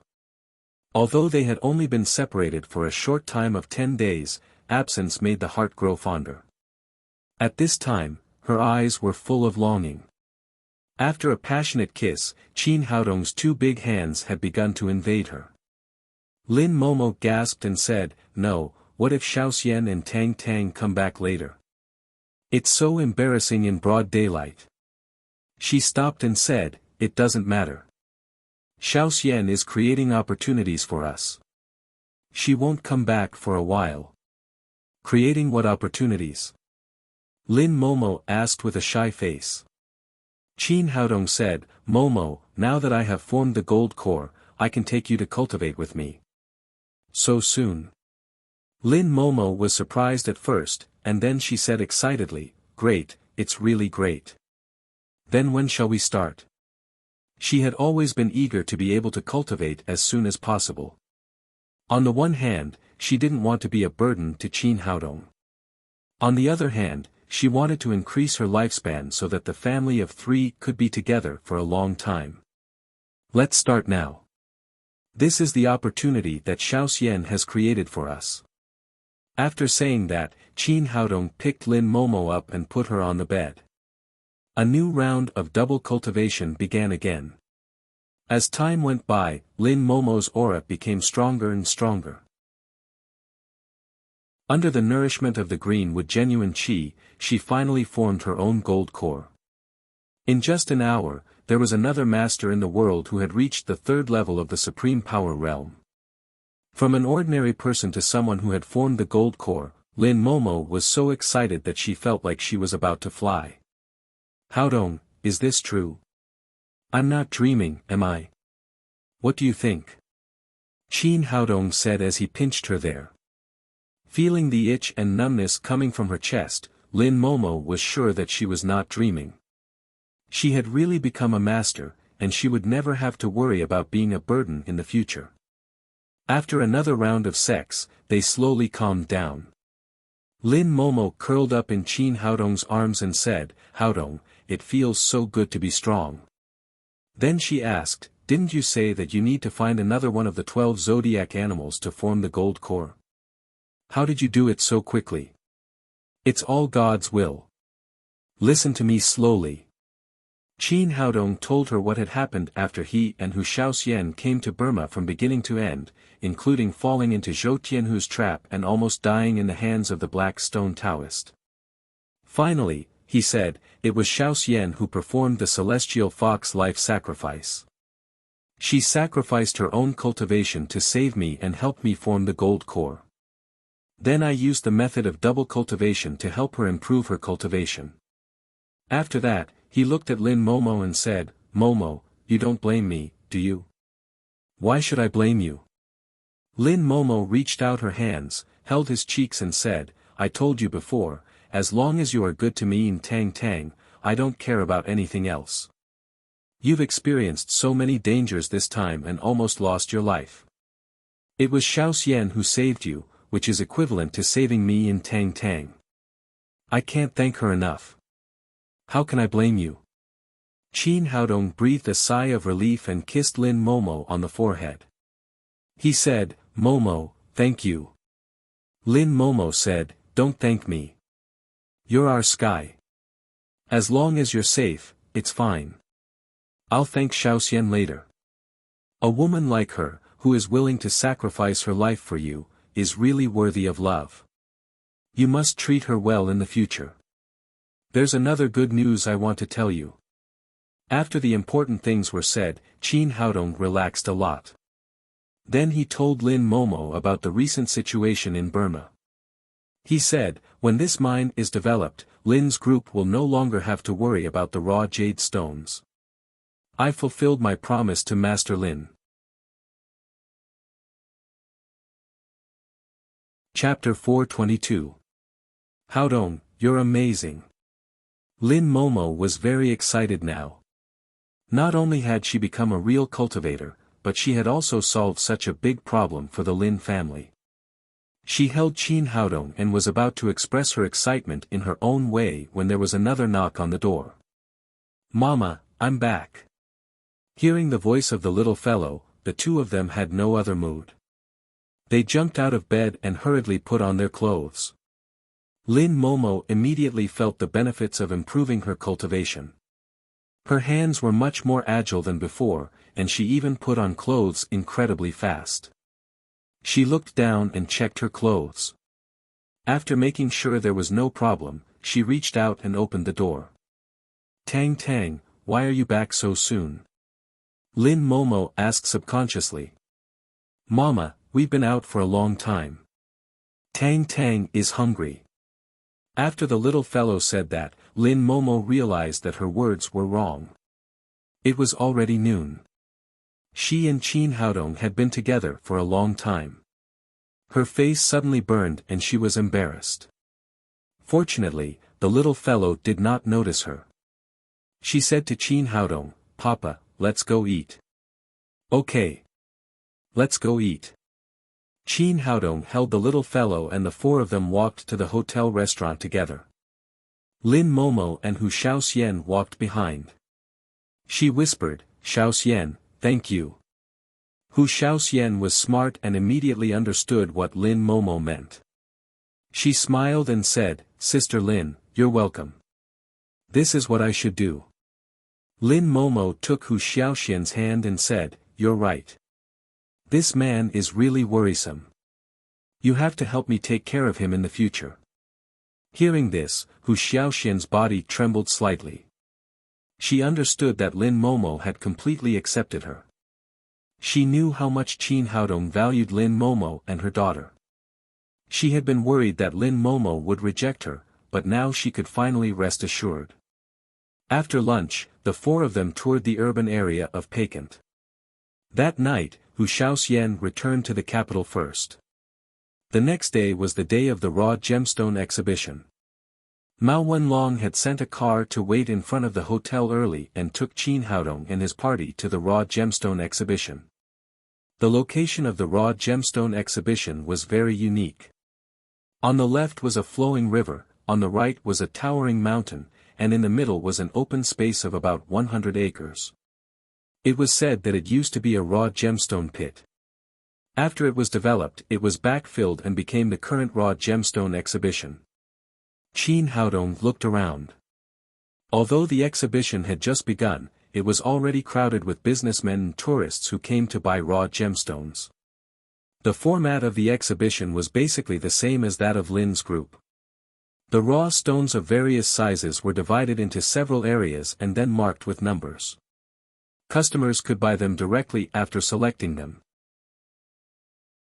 However, in terms of scale, the raw gemstone exhibition here was much larger than the one in Wuxia. Countless raw gemstones could not be seen at a glance.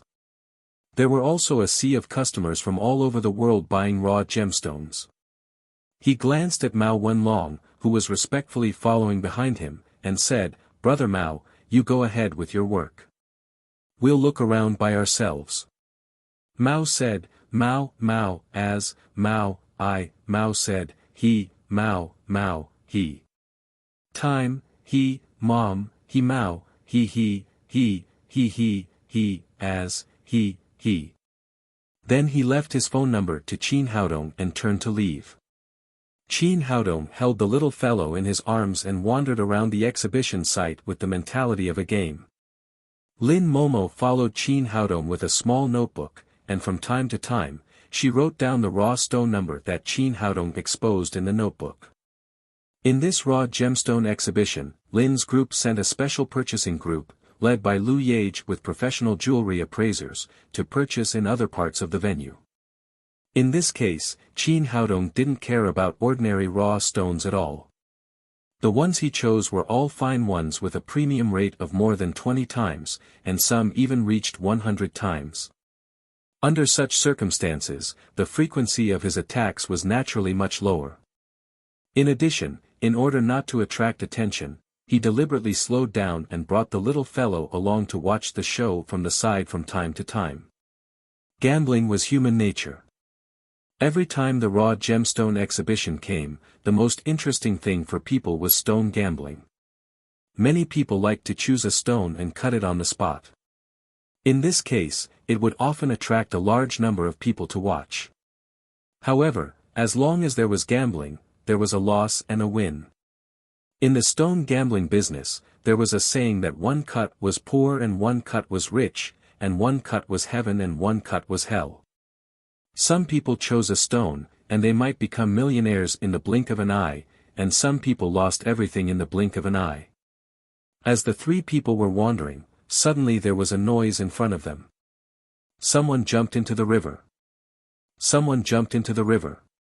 Not far in front of them, a figure jumped into the big river next to them. The current of the river was very fast. After the man entered, he was swept away by the waves and disappeared in a flash. Seeing a life disappear just like that, the surrounding people began to discuss spiritedly. What happened? Why did he jump into the river? Do you need to say? He must have lost the bet.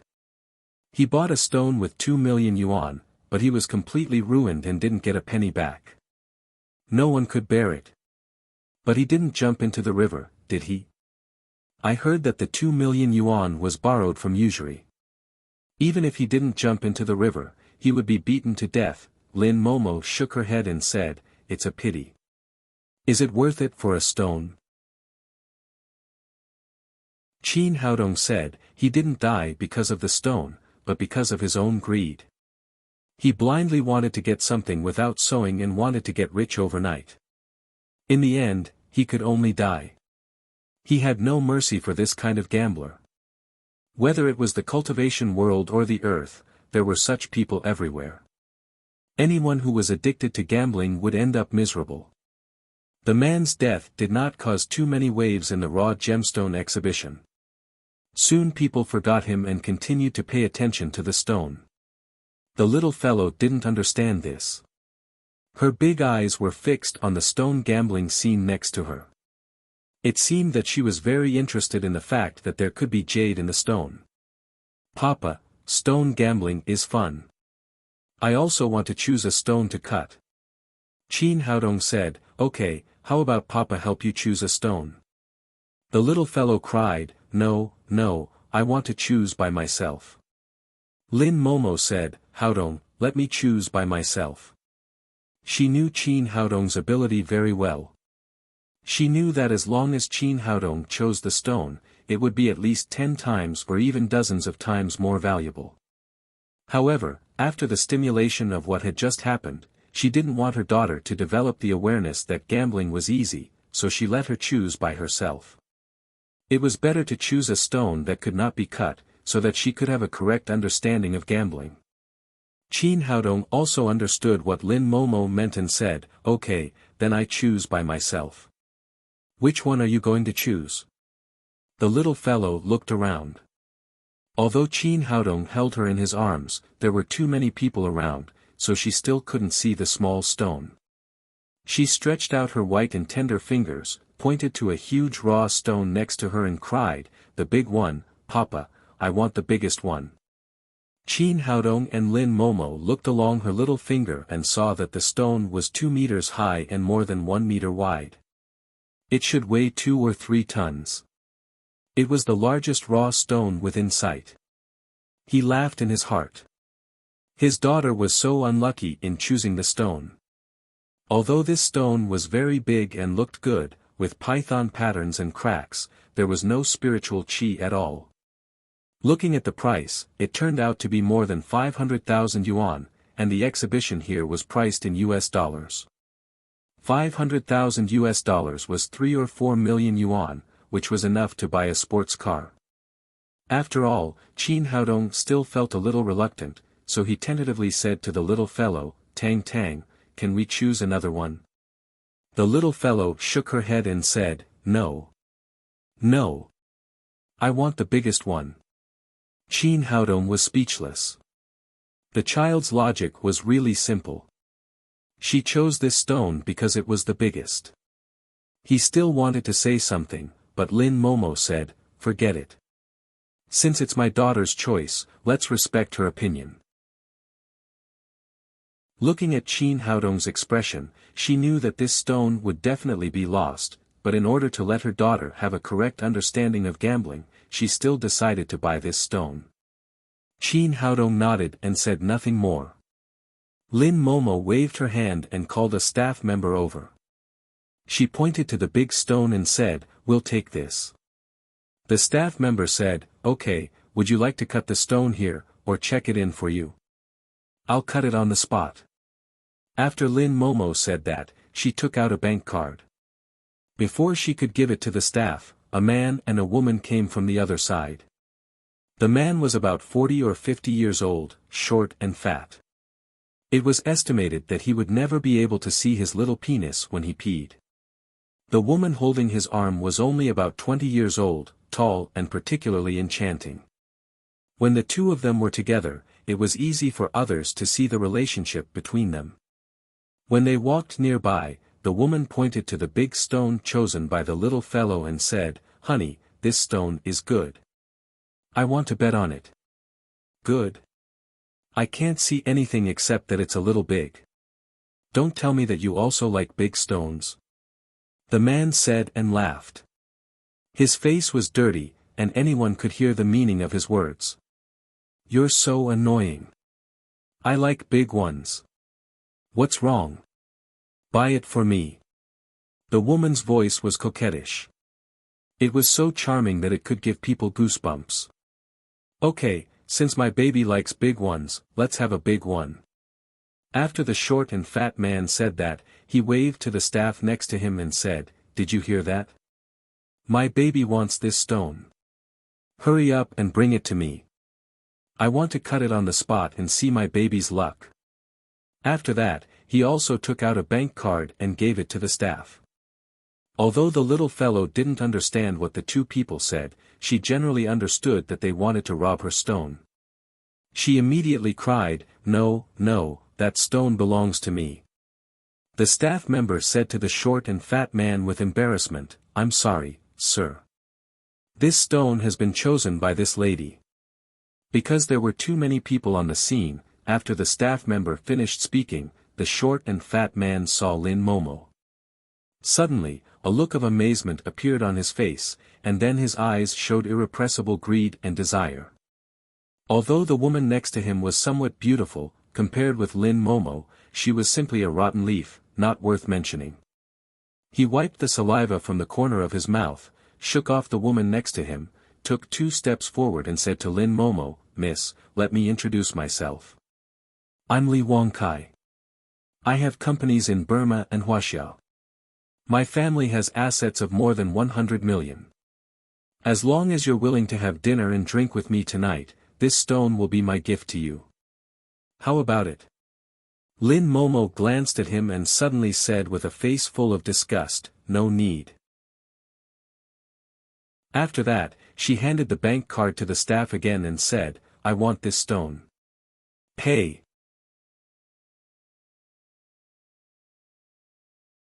Chapter 423. Li Wangcai's expression changed. He had already announced his name, but the woman in front of him still didn't give him any face. He took a step forward and stood between Lin Momo and the staff. He said angrily, "Do you know who I am?" Qin Haodong glanced at the self-righteous guy and reached out to stop the divine mercenaries who were about to come forward to beat him.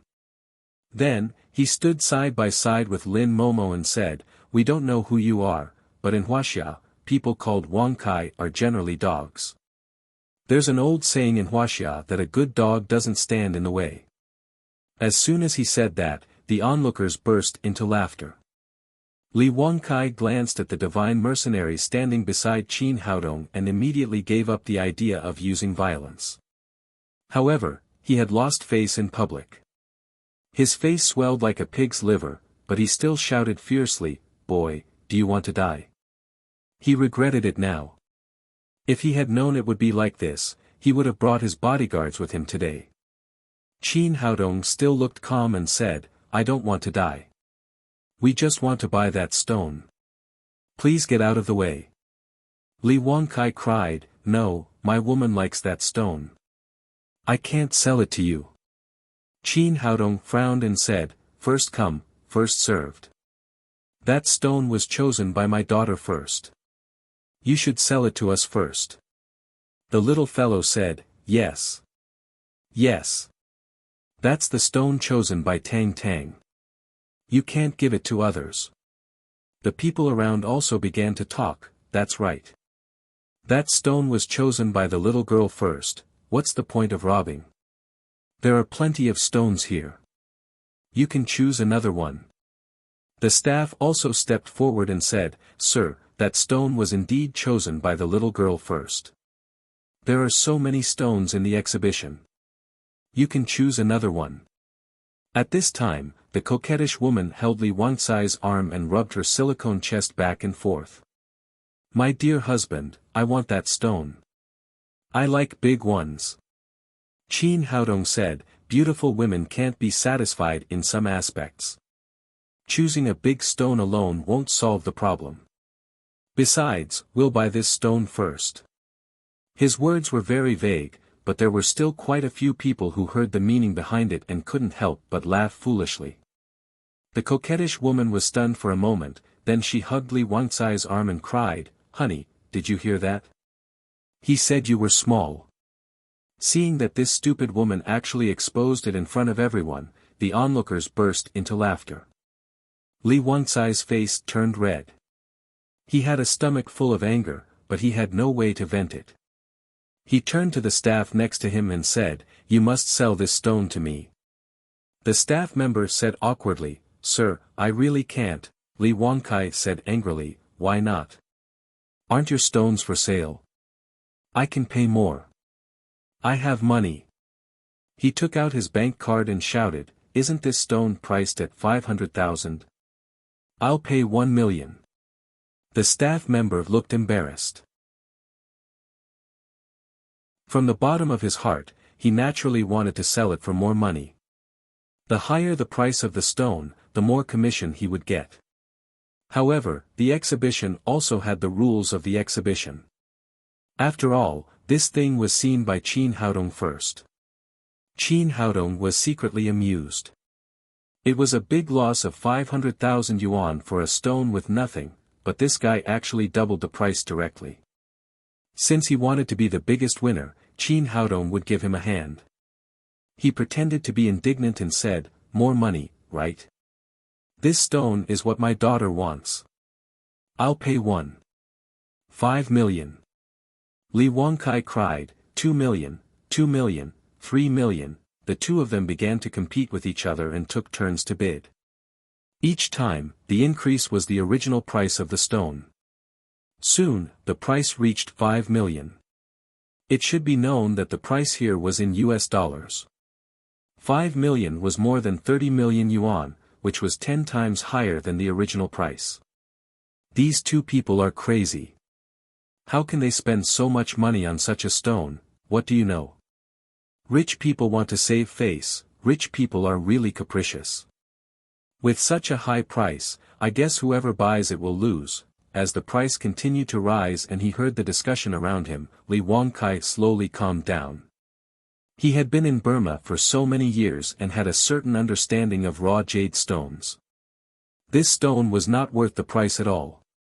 Moreover, as a businessman, he was very shrewd in the business world, far from being as stupid as he looked. He secretly decided that as long as Qin Haodong increased the price this time, he would immediately quit and cheat this young man. Although Qin Haodong seemed to be very casual, in fact, he had been observing Li Wangcai's expression with his spirit. At this time, he had already seen through his mind. He could not help but smile and said, Since you have to buy this stone, then I'll quit. Puff, Li Wangcai almost vomited blood. He did not expect that just when he was about to cheat the other party directly quit. A stone with a price of 500,000 was sold for 5 million. Maybe because the happiness came too suddenly, the staff member was stunned and had not come to his senses yet. Qin Haodong patted him on the shoulder and said, Brother, hurry up and collect the money. Oh. Only then did the staff member come to his senses. He quickly took the card in Li Wangcai's hand and swiped it on the credit card machine. With a beep, 5 million was transferred. Li Wangkai looked at Qin Haodong gloomily and said, "You cheated me." Qin Haodong said innocently, "How can you say that? The price was shouted out by yourself. You can't blame others." Seeing that she finally got the stone, the coquettish woman looked excited. She held Li Wangcai's arm again and rubbed it. She said, "Honey, don't be angry. There must be a large piece of jade in the stone I chose. Maybe there can be a treasure." At this point, Li Wangkai had no other way. If he could cut out a piece of jade, he would feel better.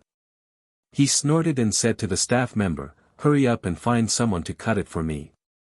"Okay, please wait a moment." The staff member had just made a lot of money and was very excited.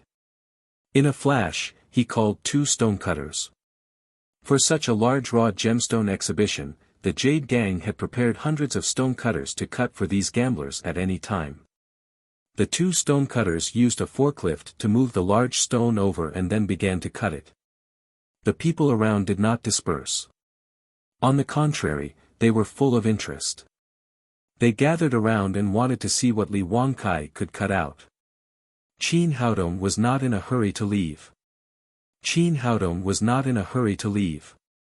He held the little fellow in his arms and watched. He knew that there was nothing in the stone. What he wanted to see was Li Wangcai's expression later. He believed that it would be wonderful to spend $5 million on a pile of broken stones. The stonecutter said to Li Wangkai, "Sir, do you want to draw a line on the stone?" Li Wangkai took the chalk and drew a line on the stone at random. He said, "Just follow this line. When there is jade, I will give you a big reward." "Okay." The 2 stonecutters agreed and immediately began to work. Their salary here was not high. Their main source of income was the tips of these rich guests. Chi! Chi! The stone-cutting machine made a deafening sound. A cloud of white mist burst out from the saw blade. The stone cutting officially began. Everyone watched attentively. Li Wangkai was a little nervous. $5 million was more than 30 million yuan. Although he had some money, it was definitely not a small number. He had just spent it on impulse. Now he was looking forward to cutting out a big piece of jade. As the saw blade continued to penetrate deeper, only to hear a click, but it was divided into 2. In front of everyone's eyes, 2 gray surfaces were revealed. What the hell? It's over. It's really over. 5 million is gone. There was a commotion in the crowd immediately. However, it was Li Wangcai's money, so people did not have much reaction. Some people were just gloating. The fat on Li Wangcai's face shook.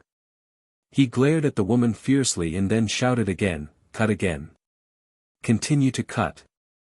He was a frequent visitor to the raw gemstone exhibition, and he was also very good at stone gambling. Sometimes, there would be a small piece of top-quality jade hidden in a corner. If he could really cut it out, he could immediately earn back the 5 million yuan. The 2 stone-cutting masters nodded. They found a new entry point and started the machine again. With another ear-piercing "chi-chi" sound, the 2 boulders turned into 4, but they were still grayish-white, without the slightest hint of green. Seeing this result, people were completely disappointed. It's ruined. It's completely ruined. It must be a total loss, 5 million. It's 5 million.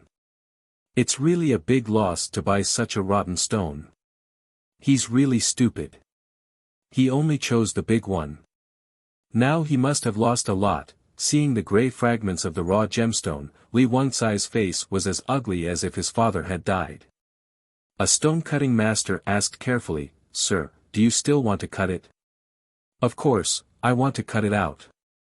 "You must cut out the jade for me," Li Wangkai gritted his teeth and said. The stone-cutting master was speechless. He thought to himself, "I can cut out the jade from any stone.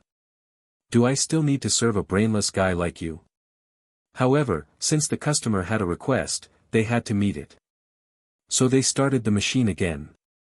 In fact, there was no need to cut this stone again. People with discerning eyes could see at a glance that there could be no jade in it. However, Li Wangkai was not willing to give up. Not to mention losing $5 million, he couldn't let go of his face at the same time. However, in this way, some experienced people had completely lost interest. They shook their heads and left. As the sound of cutting sounded again, the stones that had been divided into 4 were cut again, from 4 to 8, from 8 to 16, from 16 to 32, in the end, the big stone became small pieces on the ground. Li Wangcai's face was black and he was finally speechless. The coquettish woman was also like a frosted eggplant. She stood aside honestly. It's fun, it's fun. The little fellow was watching with relish, as if she had seen the most interesting thing. She clapped her hands and shouted happily. Qin Haodong took 2 steps forward with the little fellow in his arms and said to Li Wangkai and the woman, "Don't learn everything from others in the future. My daughter wants the big one, so you should follow her. Now you're dumbfounded, aren't you? It's all your fault. If you hadn't chosen that stone, we wouldn't have chosen it." Speaking of this, the woman seemed to have found a vent in an instant. She roared like a shrew, "What do you think the raw gemstone is? You have to choose the big one. That stone is big. Why didn't you choose it?" She raised her hand and pointed to the river next to her. Qin Haodong looked in the direction of her finger and saw a big stone weighing 30 or 40 tons in the center of the river. Under the impact of the river, it set off a thick mist of water. When he saw the stone clearly, his expression suddenly changed. Chapter 424. The reason why Qin Haodong was so shocked was that the spiritual qi contained in this stone was so rich that it was much richer than that of the king green he had seen before. However, because the river was flowing fast and it was covered by the mist, he didn't find it just now. Could it be that such a big stone was full of jade? Good stuff, really good stuff. At this time, he was very excited, and he didn't hate the coquettish woman so much. After all, without this woman's provocation, he wouldn't have noticed this stone. Seeing that Qin Haodong didn't speak, the coquettish woman felt that she finally got back a little face and said, "Why don't you speak? Don't you want a big one? This stone is big enough. Why don't you want it?" "Who said I don't want it?" Qin Haodong turned around and said something that surprised everyone. "I want this stone. No one is allowed to take it from me." Hearing his words, the eyes of the people around him fell to the ground. Was this young man crazy? This stone was the river-suppressing stone of this river. No one could remember how many years it had been here. In everyone's eyes, it was a stubborn stone. Such a big stone did not have a single crack. It was smooth and had no python patterns or spots. No matter how they looked at it, it had nothing to do with jade. Because of this, no one had paid attention to the suppressing river stone for so many years in the raw gemstone trading market. Everyone was shocked speechless, but the little fellow clapped her hands and shouted, "Great! Great! Daddy chose the biggest stone." Her world was very simple. The bigger the stone, the better. The coquettish woman just wanted to hit Qin Haodong with the suppressing river stone. She didn't expect that he would really say that he wanted to buy it. However, she didn't believe what Qin Haodong said in any case. She said, "You Wuxia people always brag like this. Did you force me?" Qin Haodong forcibly suppressed his inner excitement and ignored the woman. He took out his mobile phone and called Mao Wenlong directly. Soon, Mao Wenlong rushed over with his people and said respectfully to Qin Haodong, "Mr. Qin, what can I do for you?" Qin Haodong pointed to the suppressing river stone and said, "How much is that stone? I want it." Mao Wenlong was shocked. He couldn't believe his ears. If Qin Haodong hadn't been a distinguished guest, he would have suspected that he was crazy. He took a deep breath, calmed down, and said, "Mr. Qin, what do you want it for? Qin Haodong said, of course, to see if there is jade inside. Seeing his serious expression, the people around him laughed. Although Burma was rich in jadeite, it didn't mean that there was jade in any stone. The suppressing river stone was just an ordinary big stone. How could there be jade in it? Mao Wenlong suppressed the urge to curse and said, Mr. Qin, that's our suppressing river stone. It's just a stone. It's not even a raw jade stone. There can't be jade in it. Qin Haodong said indifferently, it doesn't matter. It's big enough. Maybe there are treasures inside. The people who were watching the show were about to collapse. The little girl said that she liked the big one, but that was a child's babble. That woman insisted on the big one, and she was brainless. Now, someone jumped out and asked for an even bigger stone. What the hell was this? It was simply an indescribable super moron. But, Mao Wenlong felt that with his IQ, he really couldn't talk to the young man in front of him. He was a fucking lunatic. Qin Haodong said, what's wrong? Is it difficult? Could it be that this stone is the treasure of your jade gang? Do you want me to call Boss Lu? No. No. Mao Wenlong came to his senses. The gang leader had specially told him to treat the young man like an ancestor. Although the other party was a little moron, if he was really angry, the gang leader would definitely not spare him. He hurriedly said, since Mr. Qin likes it, this stone is yours. Qin Haodong looked happy and said, how much is it? Wang Wenlong said, it's free. It's for free. Are you serious? Are you really giving it to me? Qin Haodong couldn't believe it was true. Judging from the spiritual qi contained in this large piece of suppressing river stone, the jade contained in it was worth at least billions of yuan. Now it was given to him for free. Mao Wenlong was really speechless. It was just a broken stone. Why were they so excited? Yes, it's for you. Qin Haodong turned to look at Li Wangkai and said, brother, this stone is big. Why don't we bid again? Li Wangkai was speechless. Did he really think he was a moron? I won't be fooled by you. It's just such an ordinary stone. I'm afraid you'll make a deal as soon as I bid. I won't be fooled by you. Seeing that Li Wangkai didn't say anything, Qin Haodong said with a smile, since you're not interested, then this stone is mine.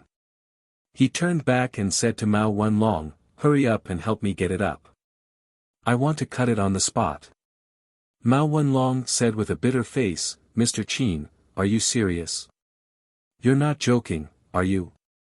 Qin Haodong said, of course not. Hurry up and help me get it up. I'll pay for it. Seeing that Qin Haodong was serious, Mao Wenlong could only do as he said. Although the suppressing river stone was in the center of the river and weighed more than 30 tons, there were many large mining machines in the raw gemstone exhibition venue. A stone weighing more than 30 tons was not a big deal. About an hour later, the huge suppressing river stone was parked in the venue of the raw gemstone exhibition. This time, the whole venue was boiling. Many people heard that a fool had brought the suppressing river stone up and wanted to cut it on the spot. They all came to watch the fun. There were 3 layers of people inside and 3 layers outside. Some people even took out their mobile phones to broadcast live. Qin Haodong didn't care about the discussion around him at all. He was so happy that he couldn't close his mouth after picking up such a big bargain. Lin Momo was very clear about his ability to see stones. Since Qin Haodong had identified this stone, it was not simple, so she stood behind him silently. The little fellow was so excited that she clapped her hands. In her opinion, such a big stone was definitely a good thing. Finally, the stone was dragged up. Mao Wenlong stepped forward and asked, Mr. Qin, what should we do next? Qin Haodong said, find me 20 stonecutters and cut this stone for me now. Mao Wenlong immediately did so. There was no shortage of stonecutters in the raw gemstone exhibition. Soon, 20 people came to Qin Haodong with tools. These people looked at the huge suppressing river stone in front of them and were a little confused. They had been stonecutters for so many years, but they had never cut such a big stone. The leader of the stonecutters said, "Mr. Qin, please draw a line, and we will cut it according to the line you drew." Cut? Why should we cut it? This suppressing river stone was a treasure. Qin Haodong naturally wouldn't let people cut it casually. The stonecutters said with a confused face, "Mr. Qin, how can we cut such a big stone if we don't cut it?" Qin Haodong said, cut it out for me." The stonecutters were speechless and said, "Mr. Qin, there is really no way to cut such a big stone. And there is no need to cut it at all. It will be much faster to cut it." Qin Haodong said, "You 10 people in a group and change shifts to cut it for me. As long as this stone is cut, each person will be rewarded with $10,000, $10,000. Mr. Qin, are you sure it's $10,000 per person?" The stonecutter's eyes lit up in an instant. He had been in this business for almost 20 years and had received countless tips, but the most he had received was a few $100. He had never received a reward of $10,000. It should be known that the economy of Burma was not developed. $10,000 was enough for a family to live comfortably for several years. Because of this, the other stonecutters also looked at Qin Haodong with bright eyes, expecting him to give a positive answer. Qin Haodong said, "Yes, $10,000 per person. If you organize it for me, I will give you an extra $10,000. Well, don't worry. We'll do it now." Hearing that he could get $20,000, the stonecutters agreed excitedly and immediately asked the people to start working. As the saying goes, money makes the world go round. With so much money, they were willing to grind the stone into powder. The 20 stonecutters, in groups of 10, began to attack the huge suppressing river stone. The sound of the stonecutters rang out. For a time, smoke and dust rose and stone chips splashed. Although these people worked very hard, it would take at least a few hours to grind such a big stone. Many people felt bored after watching for a while and slowly dispersed. Qin Haodong chose a smooth stone and sat down with the little fellow in his arms. This suppressing river stone was rich in spiritual qi. There must be something good in it, but he didn't know when it would appear. He had to keep a close eye on it. He couldn't let these people hurt the jade inside. Li Wangkai glanced at the gray and white stone chips that had been cut off from the suppressing river stone, and his face was full of disdain. At this time, he had already determined that the young man in front of him was a prodigal who had money but no place to spend it. He stepped in front of Qin Haodong and said, "Boy, the bigger the better. Just like your broken stone, there must be nothing in it." Hearing what he said, the little fellow immediately said unconvinced, "Nonsense, Papa is very powerful.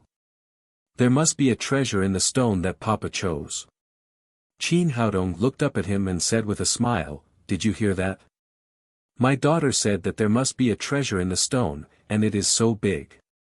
There must be something good." Hearing what he said, there was a burst of laughter around him. Everyone disagreed with his statement. Was there a treasure just because a child said that there was a treasure? Must there be something good in a big stone? Just now your daughter chose that big stone, but there was nothing in it. Li Wangkai thought so. He had already determined that there would be no jade in this stone. He said, "Since you are so sure, do you dare to make a bet with me?"